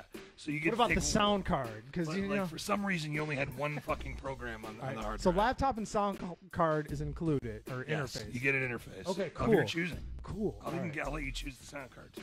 Oh yeah. Okay. Sweet. All right. Well, I'd probably take. I like that Apollo. I mean, because it's nice and small, and if you're on a desert island, and it works off Thunderbolt, so like it powers itself. So probably the Apollo. Mac laptop with Ableton Live. You can do pretty much everything in Ableton these days. You It'd can be Ableton. Yeah, record. You can mix. You can master. You can make beats. I made every beat I've made for Psychopathic has been through Ableton. Okay. And you know, and See, I would have fucked around and said Pro Tools and then be mad because I didn't say Ableton later. no, like Pro Tools is the finishing step, you Yeah, know, yeah, for yeah. me with beats. Yeah. But like, I'm more the recording aspect. You know, you're more like, you know. I'm in the nitty gritty. I'm in the Skrillex. I make beats here and there, but I'm not like. I don't consider myself a producer. Right, and you know, Skrillex uses like Ableton. Deadmau5 uses Ableton. I mean, those guys. Who else? I mean, there's a ton of people that use it. It's just really easy to use. It's really affordable. It's a great program. Really fleshed out well. Synthesizer. Oh man, that is such a tough question. I mean, probably the Dave Smith or the Sequential Circuits Prophet 6 It's a good choice. at this point. I know Moog is coming out with a polysynth. I hear you're getting that. I don't know. There's rumors. Yeah, I hear you're getting that. It's supposed to be pretty sweet. Yeah, I'm thinking about it. I don't know if I'm gonna pull the trigger yet. Yeah. We'll see. You know, what was the last thing? Oh, microphone. Yeah, good peanut gallery. Probably the Manly Reference C is a really, really good mic. It's a good choice. I know a lot of They use a lot of the gold- homies use that. The Yeah. gold reference up at the Twisted Studio. Oh, at the cool, dojo. cool. Yeah, that's not Manly's bad. sweet, man. There's a trick with the Manly that a lot of people don't know. What's that? Even I don't know if they know it. I don't know if I want to talk about it. Maybe we can talk about it up there. If there's a secret, because I don't know if y'all know, but Eminem uses a specific kind of mic that Dr. Dre introduced to him, and it's called the C800, Sony. the Sony C800. Yeah. All right, I'll tell you guys, just because I love you. There's a They're probably not gonna even know what you're talking Oh, about. that's Most okay. of them, you No, know. so- Maybe there's a couple producers. Oh, that come know. on, Stir Crazy's listening. Stu Cruzy, he'll know. Yeah. Yeah, I'll give him this. I'll Okay. give him this. All right, give me it too. There's a tube that you Yep. can put into the Manly. It makes it sound like the C800. Really? Yes. And it really does. It makes it bright. It makes it punchy. I mean, the Manly sounds good already. It sounds a little bit too bright in my Isn't opinion. there like a 12X7 in there? Yeah. Yep. Exactly.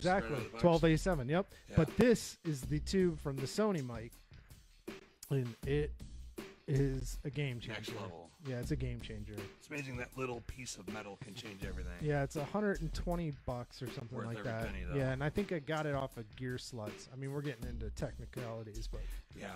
yeah, We're on a whole other tangent. You know? definitely on a tangent. But we got the mic, we got the software, we got the synth. So yeah, you We're covered. You answered the question. I just need a bunch of samples now. You know. Oh, shit, I haven't even been paying attention. Has anybody called in? Oh, shit. Shit, my bad. Steve, I got fucked up here. Are you over there, Steve? Are you back? I'm Look, over here. Okay. back. What about He's still there. you? Heard some cats and stuff. Was there anything happening outside? It's wild out there. Okay. It's just Pure madness. Pure pandemonium. Pure pandemonium. Okay. Pure pandemonium. I might have to move. I might have to move the location where I do this. Where are we going? I don't know. Because I can't do it at the crib because I don't have the space, you know? Okay.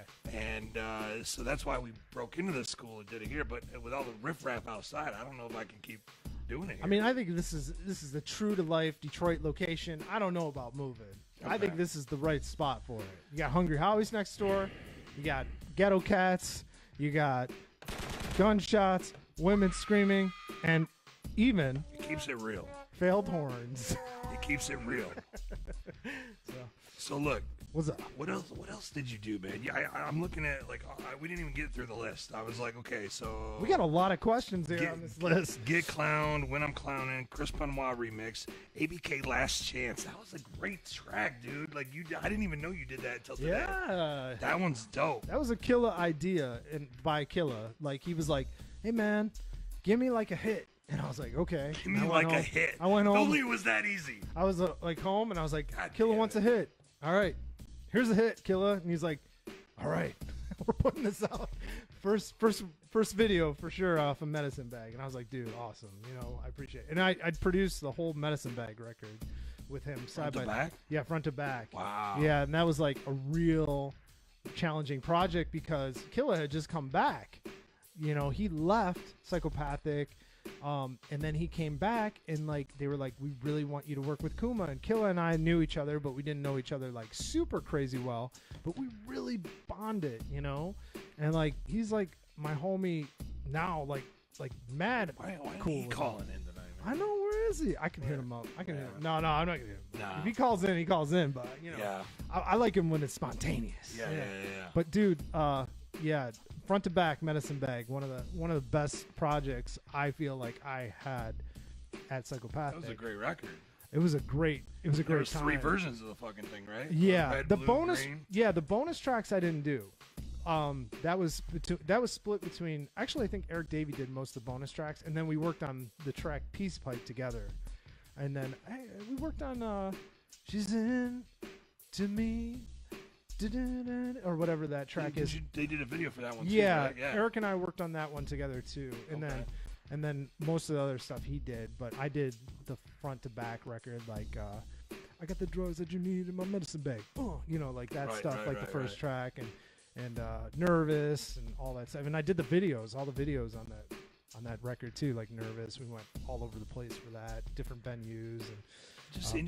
You know, you're sitting here listening to all the stuff that you did just for this one record. Like, you did all the beats, you did all these videos, you know, you probably did engineering on it, you know, you know, like just an hour, just thinking about the hours that racked up just when you were just describing all these things you did. I mean, you're talking about weeks and weeks and weeks, if not months worth of work. Yeah, it was a lot of work, and I'm grateful to be put through the School of Hard Knocks to do it, because every time I did a new project, I learned something. You know, like I didn't know everything necessarily going into Psychopathic. I didn't know, you know, how to EQ like properly in a mic, or set the compression levels right, or you know. Did you go to school for that? I didn't. I'm through the School of Hard Knocks. Yeah. And like my Most of ears us are. Yeah, my ears are, you know, like I think my love of music and listening to music and being a student of the game was my school. And I mean Now you're a student of Wicked 101. Yeah. And it's funny too, because now I actually, as a day job, as a day job, I work for a university. Like, I left Psychopathic to pursue the idea of training and teaching kids how to make music or work in audio and work in video. And like, that's what I do now. And like, I didn't have that. And so like, I felt like I needed to kind of give back the knowledge that you've obtained from people like Violent J, and you know, people like from Ice Cube, and people in the techno scene like Carl Craig, Omar S, and Close Friends, and people like that. And I'm happy to help other people when they need it. You know, like I'm joking around when I say I'm not going to give you the tube secret, but I'm really like an open book when it comes to this stuff. Like, I'll help people out as much as I can. Like, yeah, you were even here tonight, like, you know, giving me tips on lighting and shit. Like, I don't know lighting. I'm a fucking audio guy, you know. Like, we're just we're just winging it, man. Now Straight Jacket's over at Psychopathic doing a great job, and I help. Excuse me, I'm having too many beers. We're gonna keep going after the show's yeah. over, We got too. like 6 beers, man. We're gonna have to call you an Uber before. Yeah, that's over. I got the wife. We're gonna have to be like, it's abandoned school on Crenshaw. No. Yeah. But Straight Jacket's over there at Psychopathic. Real cool cat. He's real talented producer, makes a lot of great beats, and he came in. He knew a little bit about Pro Tools, and we sat down for a week, and I really helped him out and showed him some things. And I didn't show him everything because he's a student of the game like me. He's through the School of Hard Knocks, and he learned himself.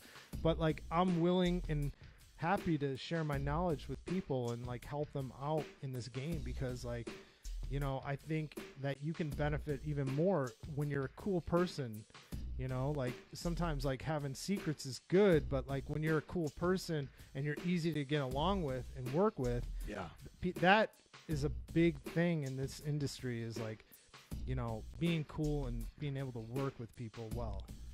Look, man, when I did go to recording school, and I didn't learn a fraction of what I know there, but one thing I did learn, one thing that one of my professors said stuck with me, and he said, if you want to make it in the music business, don't be a dick. Yeah, exactly. 'Cause if you're a dick, people aren't going to want to work with you, and there was no way for me to know, he was basically saying You've been working with me for 3 weeks. You didn't know I'm the record label executive, blah, blah, blah, blah. Right. And he wasn't, but he was trying to prove a point. He was like, look, you don't know who you're talking to when you're in the music business. You don't know if that person's going to be able to get you in the door somewhere. You don't know if they're going to put you on in some way, shape, or form later on. You don't know if it's going to be a connection later on. And if you're a dick, that bridge is burn. Yeah, you know what I'm saying? You really have only one chance to make an impression on somebody, and I've blown it. I've made mistakes. I'm not perfect. I've been a dick, being nonchalant to somebody, and my biggest thing is I try dick to me earlier. Yeah, exactly. I try to fix that every time. Nobody's perfect. And I think that the biggest takeaway is just try to be cool with everybody, and the rest will follow. The techniques and all that stuff, if you're cool and you're a good dude and you know how to talk to people and be cool, you're going to learn, but you got to be really nice, Yeah, if I was a dick, you wouldn't have came over and done my show. You wouldn't have had Big Hoodoo call in, I didn't have him call in. What are you talking about? Oh, he just did it on his own? Yeah. He's watching. He pays attention to the underground. This is the hottest shit on the underground. It really is. Wicked 101. We should do drops. Yeah, we can do drops. Get you a couple drinks in you. You got to record drops with like when you got King Gordy on. This is my thing. When you get King Gordy on, you got to be like, you're listening to Wicked 101. This is Brian Kuma. Or Here, some well, shit. go ahead and do a drop for me. All right, check it out. This is a live drop. You're listening to Wicked 101. Brian Kuma here. Wait, this is so bad. Yeah, what am I doing? Try Let it me one more talk time. normal. Let me talk. Try it one more time. Hey, everybody, this is Brian Kuma, and you're listening to Wicked 101 with your host, Defekt. How's that? That was good. Okay, you got to edit that. No, because I said, how's that? I'll cut out the house. Okay, all right. See, I'm an engineer myself, Yeah, so yeah. I can cut that out. So every time you have a guest, we just started a trend. Yes, it's true. Kuma's priceless tip of the day. Yeah. Live. I should have been doing this from day one. I had Yeah. RLC at Lex at King Gordy. That would have been dope. Yeah, so when you're coming into the radio, you just play your drop on this cool little horn, your pad here, and then people will be like, "Holy shit, you had that motherfucker on!" Right, and then they'll go back and watch that one. Yeah, absolutely. Hell yeah. Yeah, see, I fucked up. No, it's all good. We're learning. See, and I that's need to get a and little that's pad how- that says, you fucked up. You fucked up. We should. Yeah. We got your vocal Yeah. booth after Yeah. the show. We're recording that. That's not here. That's at my house. Oh, that's right. This is You an abandoned moved it school. from the classroom. Oh, we got to go to your house. Hoodoo's coming over. All right. What else you got for me? I'm ready. We've talked about just about goddamn everything, and nobody's calling in, so... Jerks. Yeah, well, that's fine. That's fine. You don't want to call in? That's fine. This is your one our and party only anyways. opportunity. Yep. Well, while we got a little lull, let me just talk about what I got going on next month real quick, if you don't mind. Next month, I've got my homie Class from Underground Avengers coming up, and that's gonna be dope. Are you hip to Underground? Have you been paying attention to what's going on in the Underground? I know about the UGA, right? Underground Avengers. Yeah, they just came out with the new shit. I worked on one. You had to have worked with one of these guys. The fucking Boondocks, track, obviously. the track with Crucifix, the Journey. Don't stop believing. I mixed that for Buckshot. Wow. What's up, Buckshot? So that kind of just see how that shit comes full circle. Yeah. Like he was like, man, this track needs a better mix. Can you do it, Kuma? We really need it. And I was like, okay. And I was at Psychopathic at the time, and I was like, all right, I'll give it a go. And did you mix the version that ended up on the album? Yeah, the one they did the fucking video for. Did you get credit for it? Hell no. You think they give me credit? Where's the fail horn? Yeah, where's the? Yeah. What's up, Buckshot? I ain't give my man some credit, man. Yeah, where's the credit, Buckshot?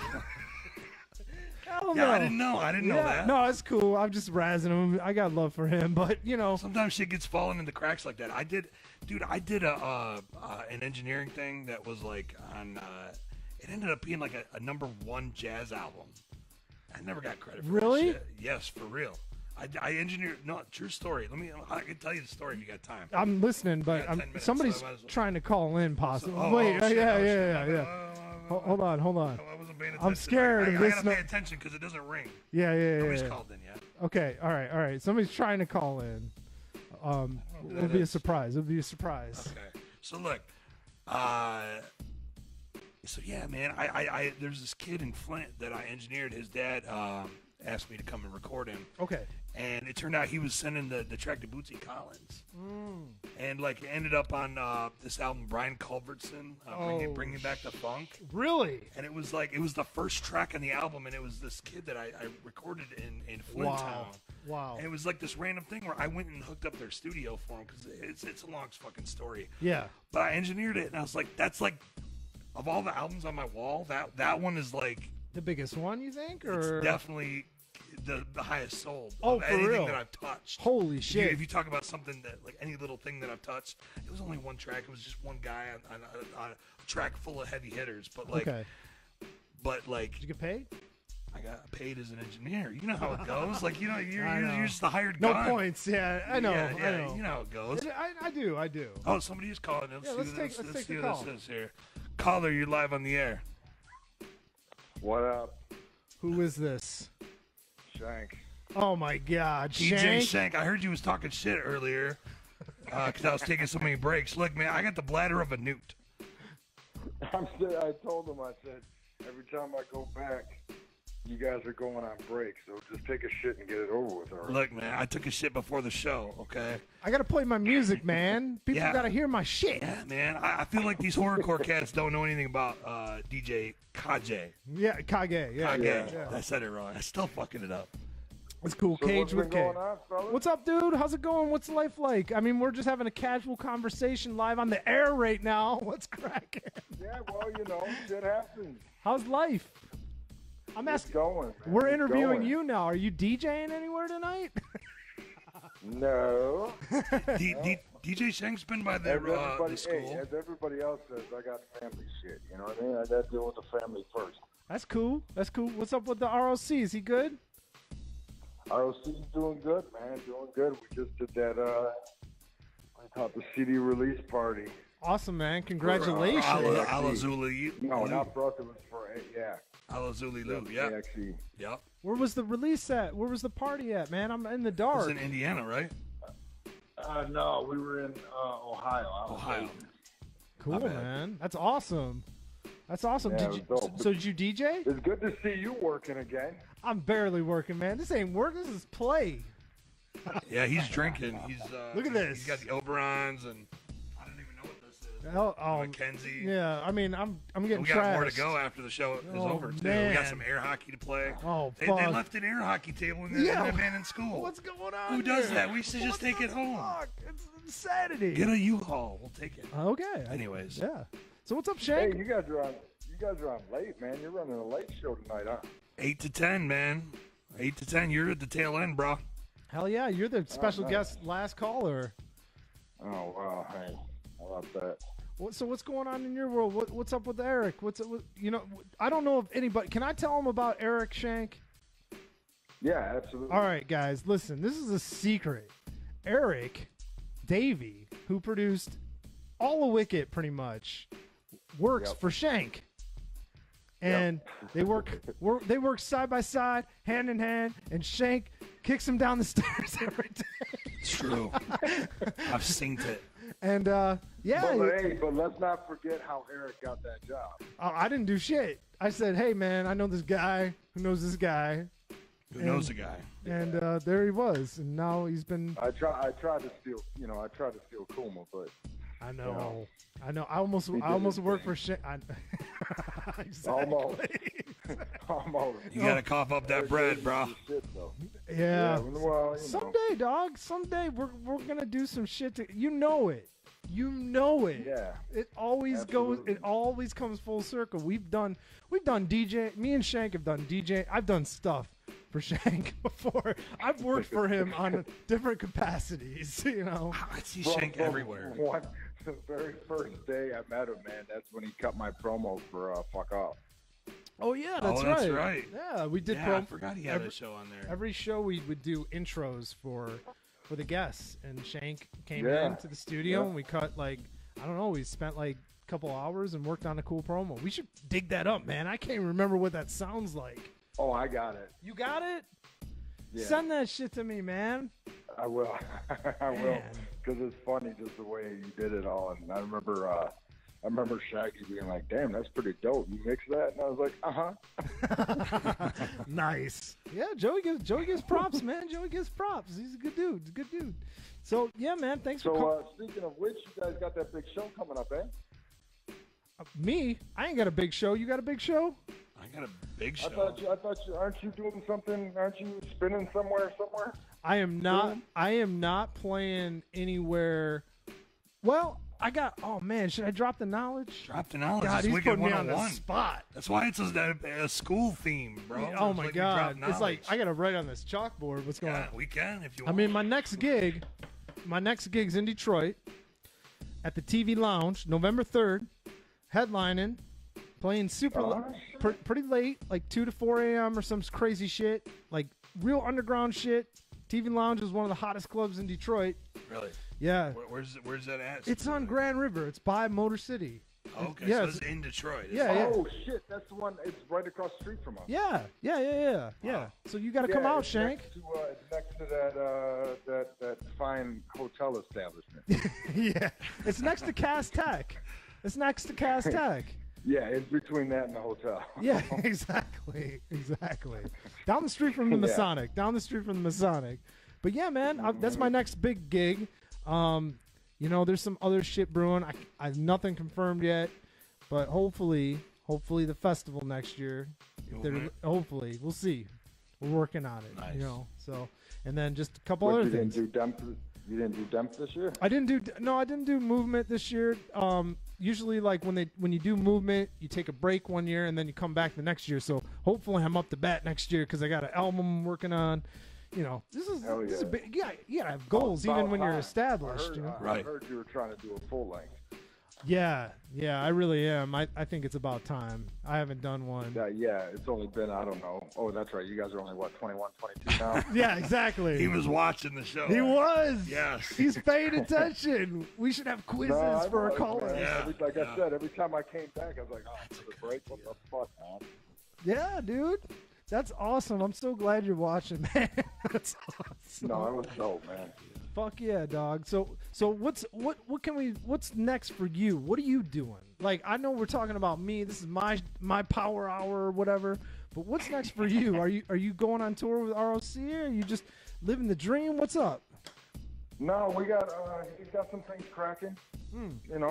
Are you in the studio all the time? Are you doing backing vocals? What's going on? Tell me some secrets. I get down on the wiki like you do, and that's about it. That's cool.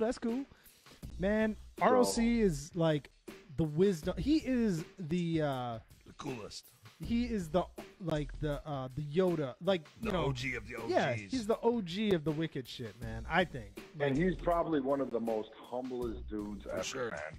Yep. He's the fucking jam. Tell him I said what's up. Tell Brian I said what's up. Yeah, absolutely. I mean, we're gonna have to get back on that show soon because you never know what might be dropping soon. You know. Well, yeah. Wicked 101, you're always welcome, man.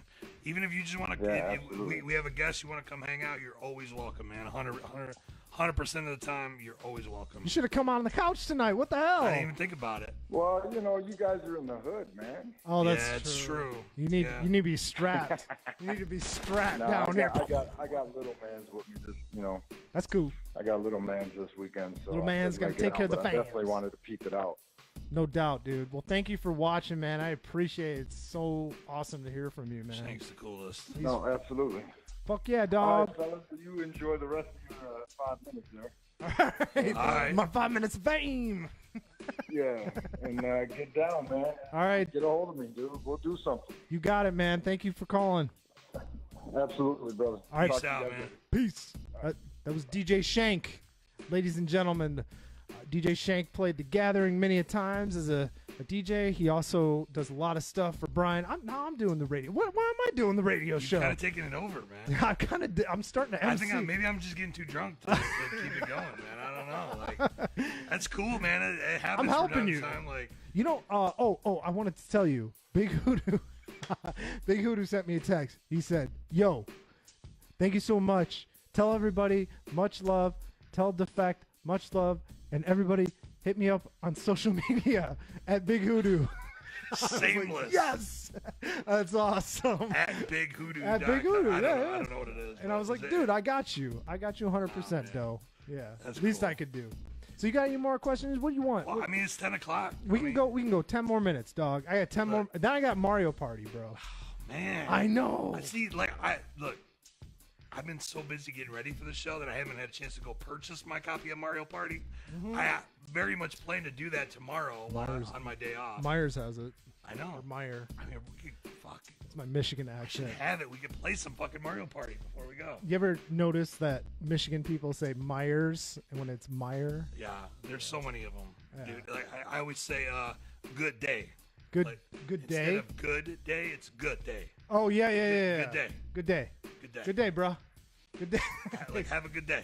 Man, we could play some Mario Party. I want to play. You got a Switch, right? So you got a Switch. They got this tabletop mode. I would have known you were like deep into gaming like that. We could have done it live on the air. I wouldn't even know. Next time. See, we got to save it. Damn it, dude. We got to save. I wish I'd have known. I totally should do Mortal Kombat 2 Dude, live I'll on air. murder you. I'll murder you. Mortal Kombat 2? Maybe not Mortal Kombat 2, Mortal Kombat or Mortal Kombat X. You got me on that. I got you on But that. Mortal Kombat 2. Probably not. Let's go to Steve. Hold on. Let's go back to Steve because he's back from trying to catch the guys outside. Yeah, we still got him. Yeah, we got let's some see time what's- here. yeah, We're having we- fun. We might as well. Steve, Shit. Look, so- if you want to keep going, we keep going. Talk to me He's on about the air. my Mortal. Okay, so Brag about my Mortal so- Kombat skills real quick. Okay, so first of all, you know, he has me come over to help him move something down in the basement. I got no idea. You got to talk into the mic. Come sir. into the mic, Steve. I'm sorry, my bad. Jesus. Pretend it's a So, cock. Put that cock right in your insert it right into your mouth. okay. Oh Jesus. so I That's go probably down there to appropriate. move something down in the basement. I got no idea. And the garage door opens, and he's just standing there like this, and he's got a Mortal Kombat 2 arcade machine. So we've been playing the actual arcade lately. Oh, you got the actual arcade? Yeah. He's got the At the full crib? arcade. It's You Dude, it's awesome. motherfucker. Where'd you? Oh, my God. It was a dude. bitch to get Wait down a minute. to his basement. Hold on. hold Hell the yeah. phone. You have an original Mortal Kombat 2 arcade machine? Yep. Look, dude, you need to have like a party. Like We could have a tournament, bro. Dude, I We would could have be a all tournament about live. that. No, he will kick. We'll He's live been stream. I'll kicking bring my equipment ass over. all We'll live week. stream that shit. How many? We gotta find good players though, because Steve sucks. I do. No, actually, he's pretty good. Dude, I will practice the shit out of that beforehand. I'll get him every once in a while. My But God. See, me, like, I'm all about the Mortal Kombat. When I was a kid, the game that I was playing, though, in the arcades was Killer Instinct. Oh yeah.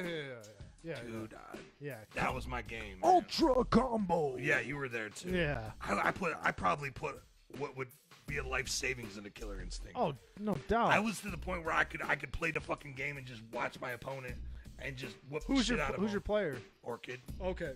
Hell yeah. Yeah, she was good. She was easy to get into. Yeah, yeah. Wow. Oh, She was I see how pretty you easy. are. I see how you are. It's pretty easy, huh? Yeah, okay. Come on, switch the Okay. camera. We gotta have some banter. Okay. Oh. Get off his I'm ugly sorry. ass. My bad. Look, man, Oh, Orca man. was pretty easy to use, bro. But It's true, did but you- I wrecked with her though. Yeah. Like I was a high level Orchid player. Like nowadays, I'll be honest. Like I'm a high level casual player. No doubt. You know, I envy these guys that go to the tournaments and they fucking like. You're like, what the fuck is this guy even doing right now? And like they got it down to a science. They're counting frames and shit. Like I don't have time for that. Yeah. I consider myself a high level casual player. You know what I'm saying? Yes. Like nowadays, like Melina. Yeah. That's my character. Melina in I wreck the with new Melina. MK. MK, Okay. MKX. All right, we'll play some And- MK too, because MK9 and Injustice. X, I'm just like, I'm out. It's too much, man. Yeah. There's too many styles, too many fucking stupid. I'm sorry, like the combo system. Like as soon as MK3 came out, I was like, I'm done with this shit. Like the combo system, I was just like, ugh. I like the real like. You got to make the combos yourself kind of Yeah. shit. And like MK3 when you had to hit like Button mash. fucking 6 buttons to make in the run button, I was like, man, this is lame. And then as soon as they fire I just get real passionate. As soon as like they let go of like Johnny Cage, the guy that played Johnny Cage, the actor, all the fucking guys they captured, the motion capturing went downhill, Yeah. man. That was the guy. He played Scorpion, Sub-Zero, Reptile. Right. And like when they fired his ass because like they didn't want to pay him, like they made a grave mistake with their that's why they had to go 3D as far as I'm concerned. And like I mean the 3D shit's cool. Like it looks awesome, like the shit's cool, but man, Well, what- when they did like Mortal Kombat 4 and it was like like the Oh, arena was God. 3D, I can't play that shit. Oh, but like that when was the they brought worst. it back to the 2D fighting plane, yes. like I'm good with that. Yeah. I don't care if it looks 3D, but like the Yeah. 2D fighting plane is where it's at. Exactly. And I think MK9 was the step in the right direction after the fucking terrible 3D versions of like 4 through 8 or whatever. Yeah. Oh my Yeah, god, yeah. they were just all so bad. Like Deadly Alliance. I just looked. I didn't Yeah, even I'm play not a him. fan. I just looked at him on YouTube and I was like, what is this bullshit? You know? But in all reality, like in terms of fighting games, like 2018 fighting games, NetherRealm was killing it. Oh yeah, they're good. Injustice 2, like the shit's like, and like I feel like a casual player can get in and start playing, and have fun with it. But like the high level players it's so deep. Right. It's so unbelievably deep. Exactly. It's beyond me. Like, yeah, I can't. like, I mean, I have to I work. wouldn't even dare go to a tournament. I have a family. Yeah, I have to work. exactly. I There's- can't count frames. Yeah, like counting frames. That's what they do, People do that man. in MK2 Look, too, man. I love playing video games. I love fighting games, especially. But I am not sitting there counting frames, man. Like I don't have the time.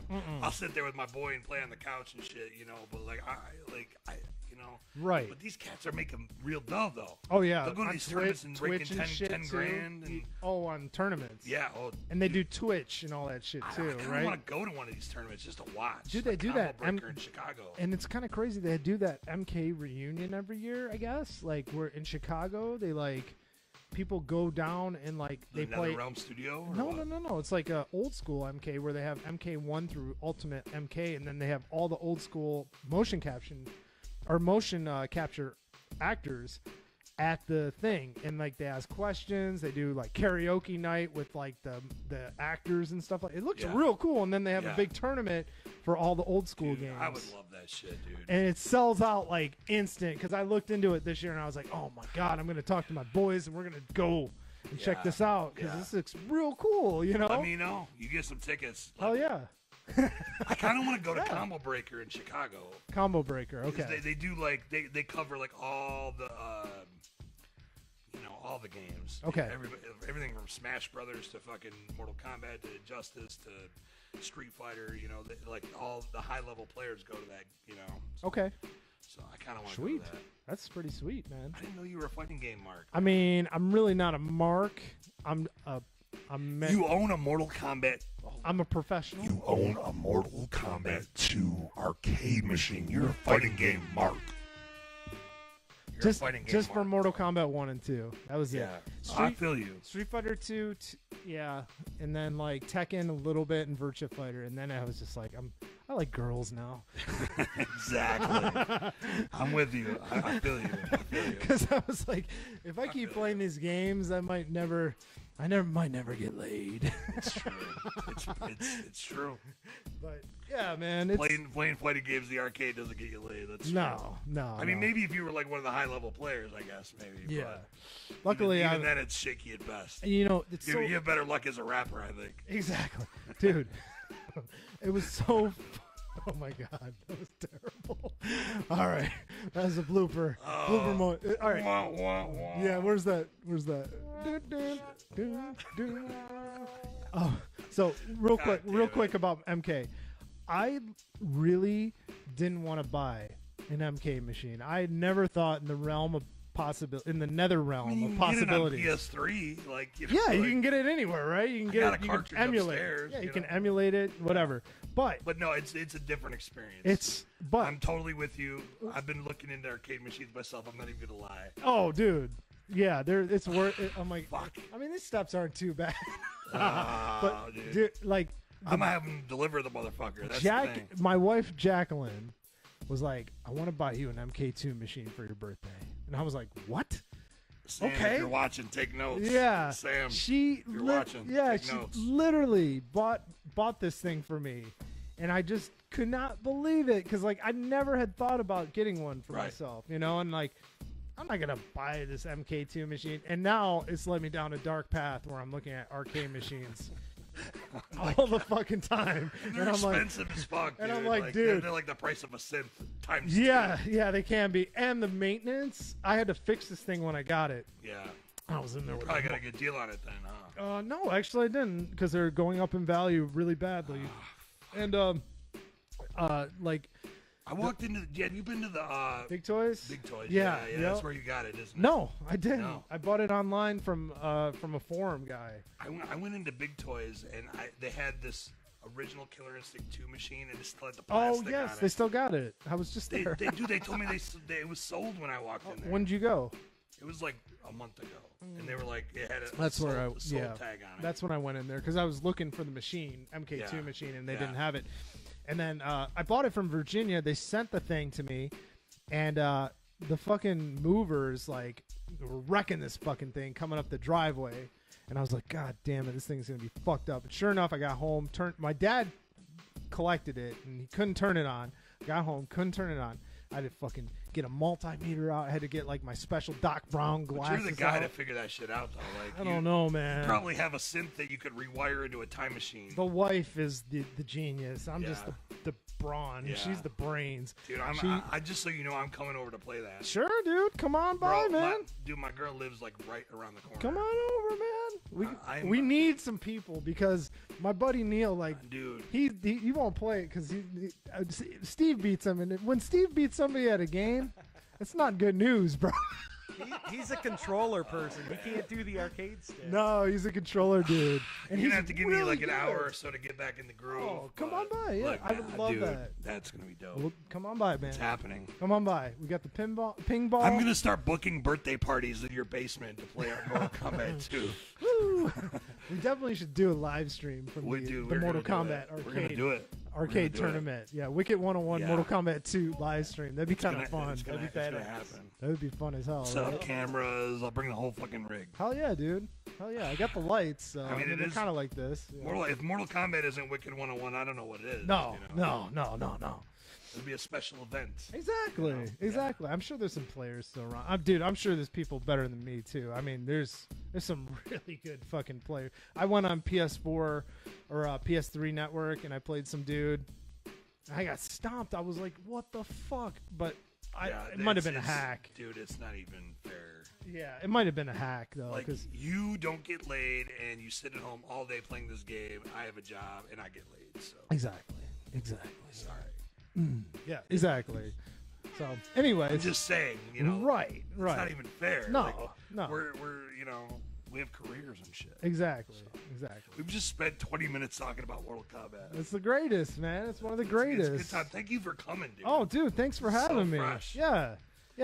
People don't even know. Like, we've been knowing each other a long time now. We have. Like, we're talking probably over 10 years. Over 10 years, for sure. For sure. Yeah, 2000.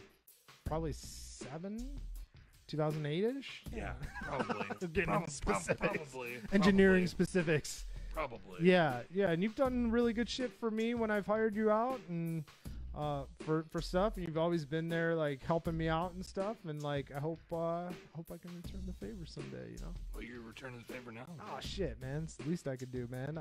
I love music, and I love to educate people, and I love to talk about the past, and I love to look forward to the future.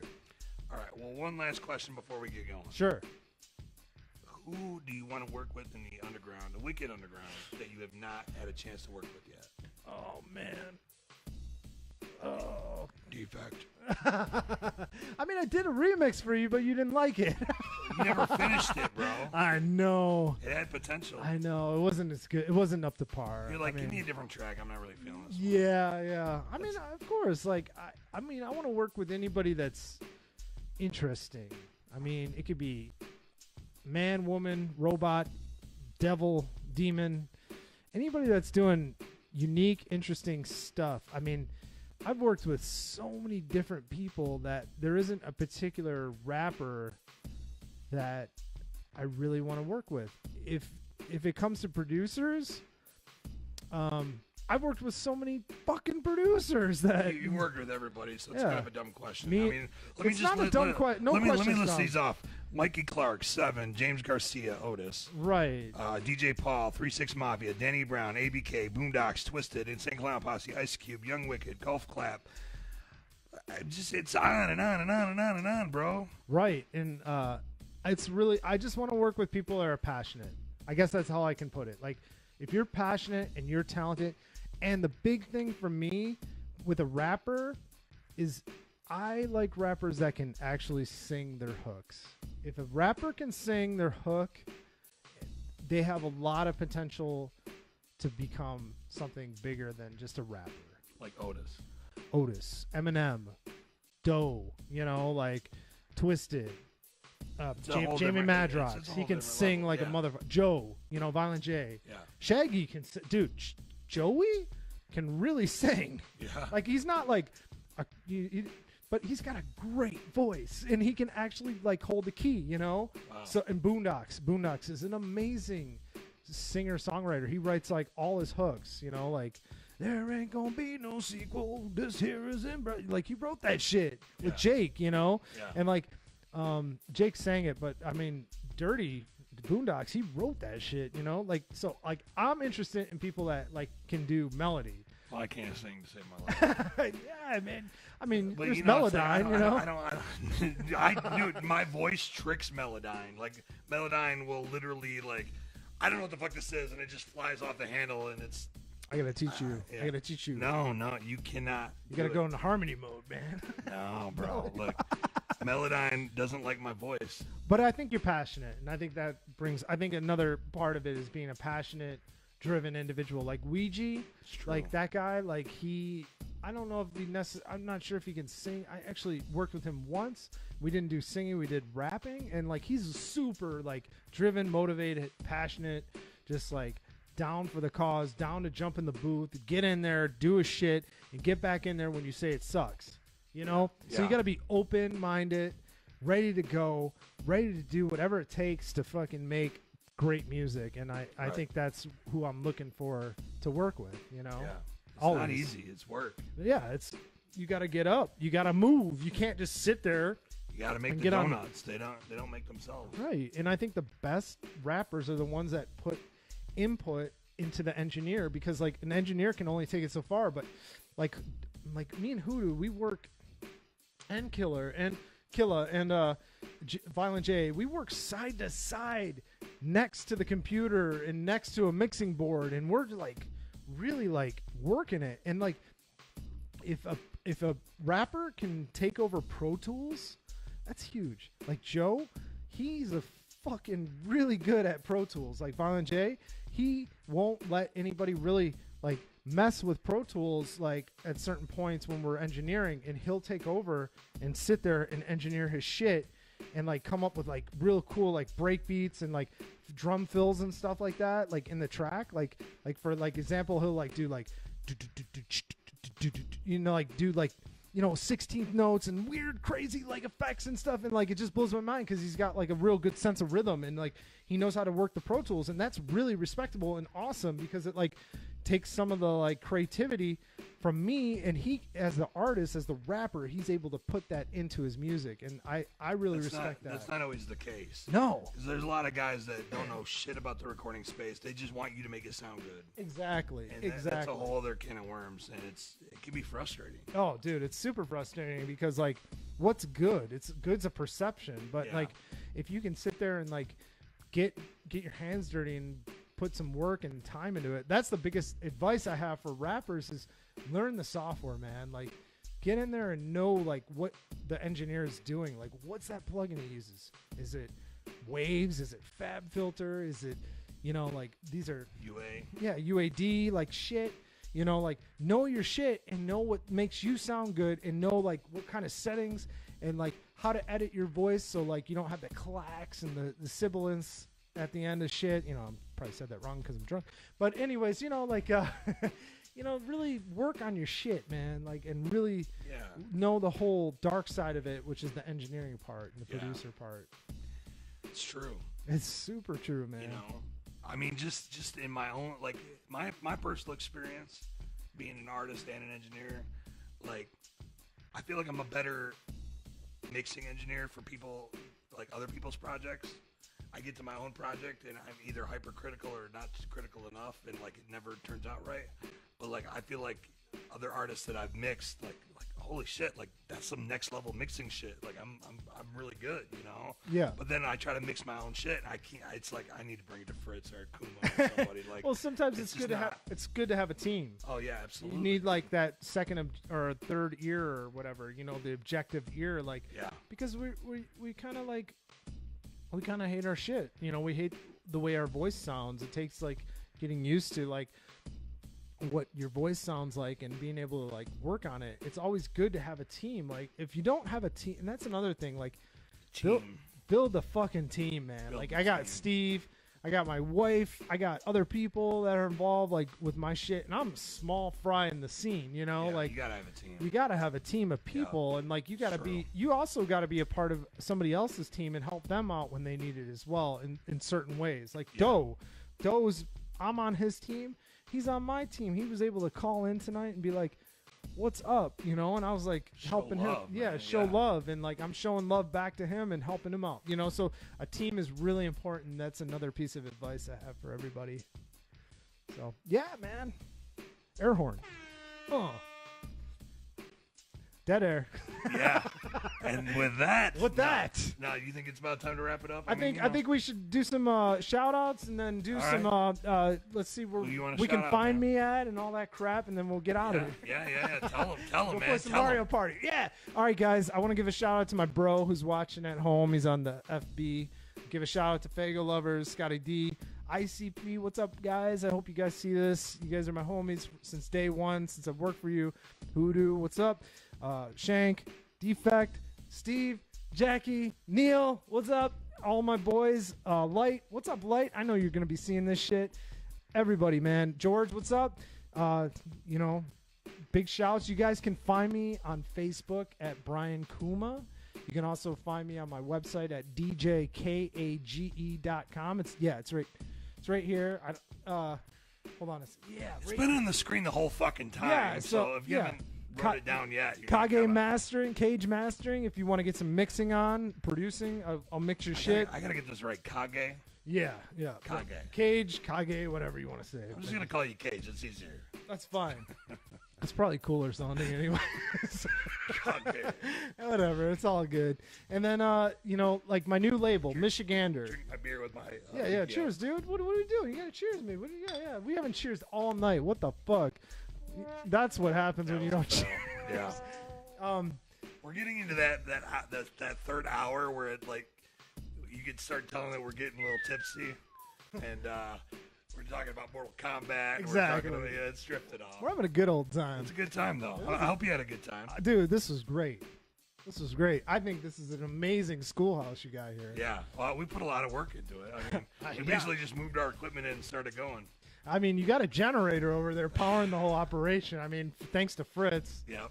Big shout outs to Fritz, by the way, too. And Mike P and Mikey Clark. You guys are the shit. I haven't talked to you guys I in a need to minute. get Mike Clark on here, dude. Oh, man. That would be a 5-hour episode. Like, Oh, he's great. But he's on tour. He's true. He's with Kid Rock all the time. Someday it's gonna happen. Yeah. I know he'll do it.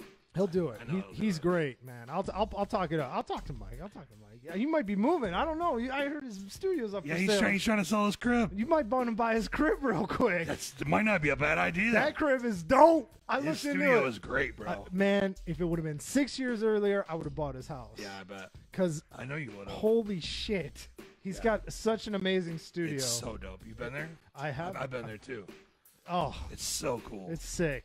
He's got the knobs. It's that like turn on it's light. like the dream setup. Bro. Yeah, it's real good, and it sounds It's a great. cool house too. Yeah, and the this is great. But yeah, man. Son of a bitch. Fuck. Just drop the price. Yeah. Like, yeah. what the fuck? Yeah, go like 50 grand. We It's got totally you. a fair price, actually. Yeah, Like, it's you know, it is actually it is it is kind of a It's fair totally- price. It's just Michigan money, man. Michigan money. Yeah. Well, Like it's got to find the right buyer because like you got to have like an engineer that's like can appreciate what it is. you know? Exactly. Before we go, we gotta get Steve back here and Okay. tell him goodbye Yeah, too, we because could do that. we gotta get one final report from the His mic schoolyard. has been live, So yeah. what's up with the people out there? You know what? It was actually one guy. He had the gun and he had that tuba too. Oh, Yep, and the little slide whistle. did you invite him for Mario Party? No, he was off. He ran off. He didn't want to play MK. He knew he was gonna play me, and then he seen you doing the show. He was like, "Oh my God, Kuma!" He's like, "I can't play him in MK." He's like, "No, I'm out," and he Steve, ran off. you know what you're full of, bro? I don't believe a word you just said. I'm just I don't believe him filtering, either. you know. It's the Detroit. Whatever, man. I know you're full of Taco Bell over there. Right. Steve, But anyway, thanks for having me on, though. For yeah, sure, man. Thanks for coming. bro. And you know, before we cut back to us, Steve, like, what do you got going on, like, in the underground? I mean, you do like Evolution Division, right? You do Yeah, the clothes. yeah. I got So a tell clothing people company. about Evolution Division. Just clothing company. We do like rave stuff. You did all this shit for like 666, right? Yeah. Shout out to Triple Six. She's Triple she models Six? for us. Are you talking about the chick with the dreads? and Yeah, stuff? yeah. Oh, okay, He sweet, yeah. She does like all the fucking clothing, like she designed one of the coats for us. Wow. She's got like the fur. She picked out a fur and stuff. yeah, she's part of the team, right? Yeah, I got one of the other girls models for us, Lily Rockwood. Shout out to her. So She's not one of the only- Wolfpack girls. So not only does he do photography, video, he's like in the sweatshop in his basement Yep. making clothes Yep. every night. He's like, and he's got little like other people making clothes too, Yep, little Santa helpers helping out. We do it up. Yeah. So evolutiondivision.com, right? You got it. Okay, You got it. cool, Check it man. out. Hell yeah. Cool, man. Thanks for coming Even if tonight. you're not gonna buy nothing, we got a bunch of hot fucking chicks on there. Just go to the site. Is there porn? It gets close, man. A lot of tight vinyl clothes. Oh Jesus. You're into fur and vinyl? That's the website. Oh, for fur and ya. vinyl? Is it fur? Oh no, is it fur? It's all furry, like- furry porn. It's like Oh no. Matrix meets the rave is what it looks like. Nice. Well, thanks for coming, Steve. Yeah, thanks for man. Hell yeah. Amazing podcast. Cool, man. Well, with that, it's been 2.5 hours. Cheers, bro. You ready to call it? Let's call it, dog. All right, man. Well, thanks for tuning in, everybody. It's been real. Thanks to Shank and Hoodoo for calling in. That Hell was yeah. super cool. Hell yeah. Nobody else called in. We Where the coulda fuck are you, the rest of you motherfuckers? On tour, bro. On tour. Yeah. Well, I was talking about the people watching. There's, Yeah, what's up? We're there's been stir people- crazy. People been in and out, you know. That's cool. It's gonna be archived, right? Oh my God, people! Look, Wicked 101 is a growing phenomenon. You guys don't even know. There's some shit going on behind the scenes. Let me just tell you. I can't tell you everything, but there's some shit going on behind the scenes. This shit's about to be a different thing.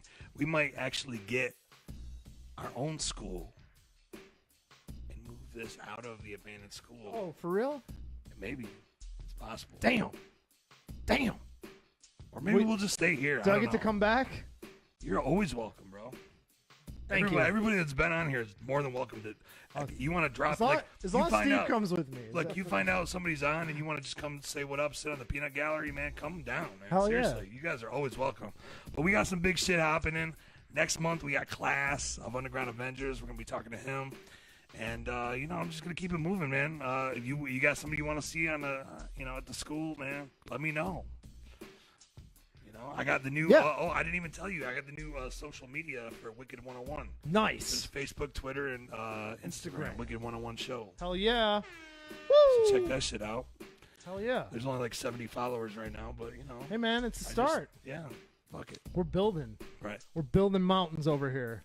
All right. Well, with that, what do we want to lead them out with, man? You want to play? You want to play one more track? One more track while we. One more time. What's the track? Music's got me feeling so. What do you want to hear, guys?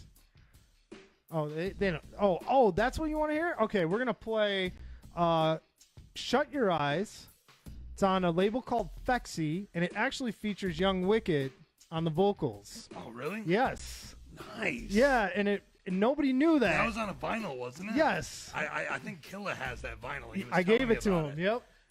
I seen it at the studio. He was telling me about it. Yep. I didn't get to hear it, so now you got it. I'm hyped to hear it. And it's Otis singing a bunch. So. Well, thanks everybody for tuning in. We're about to peace out. This is Kage with Otis. Shut your eyes.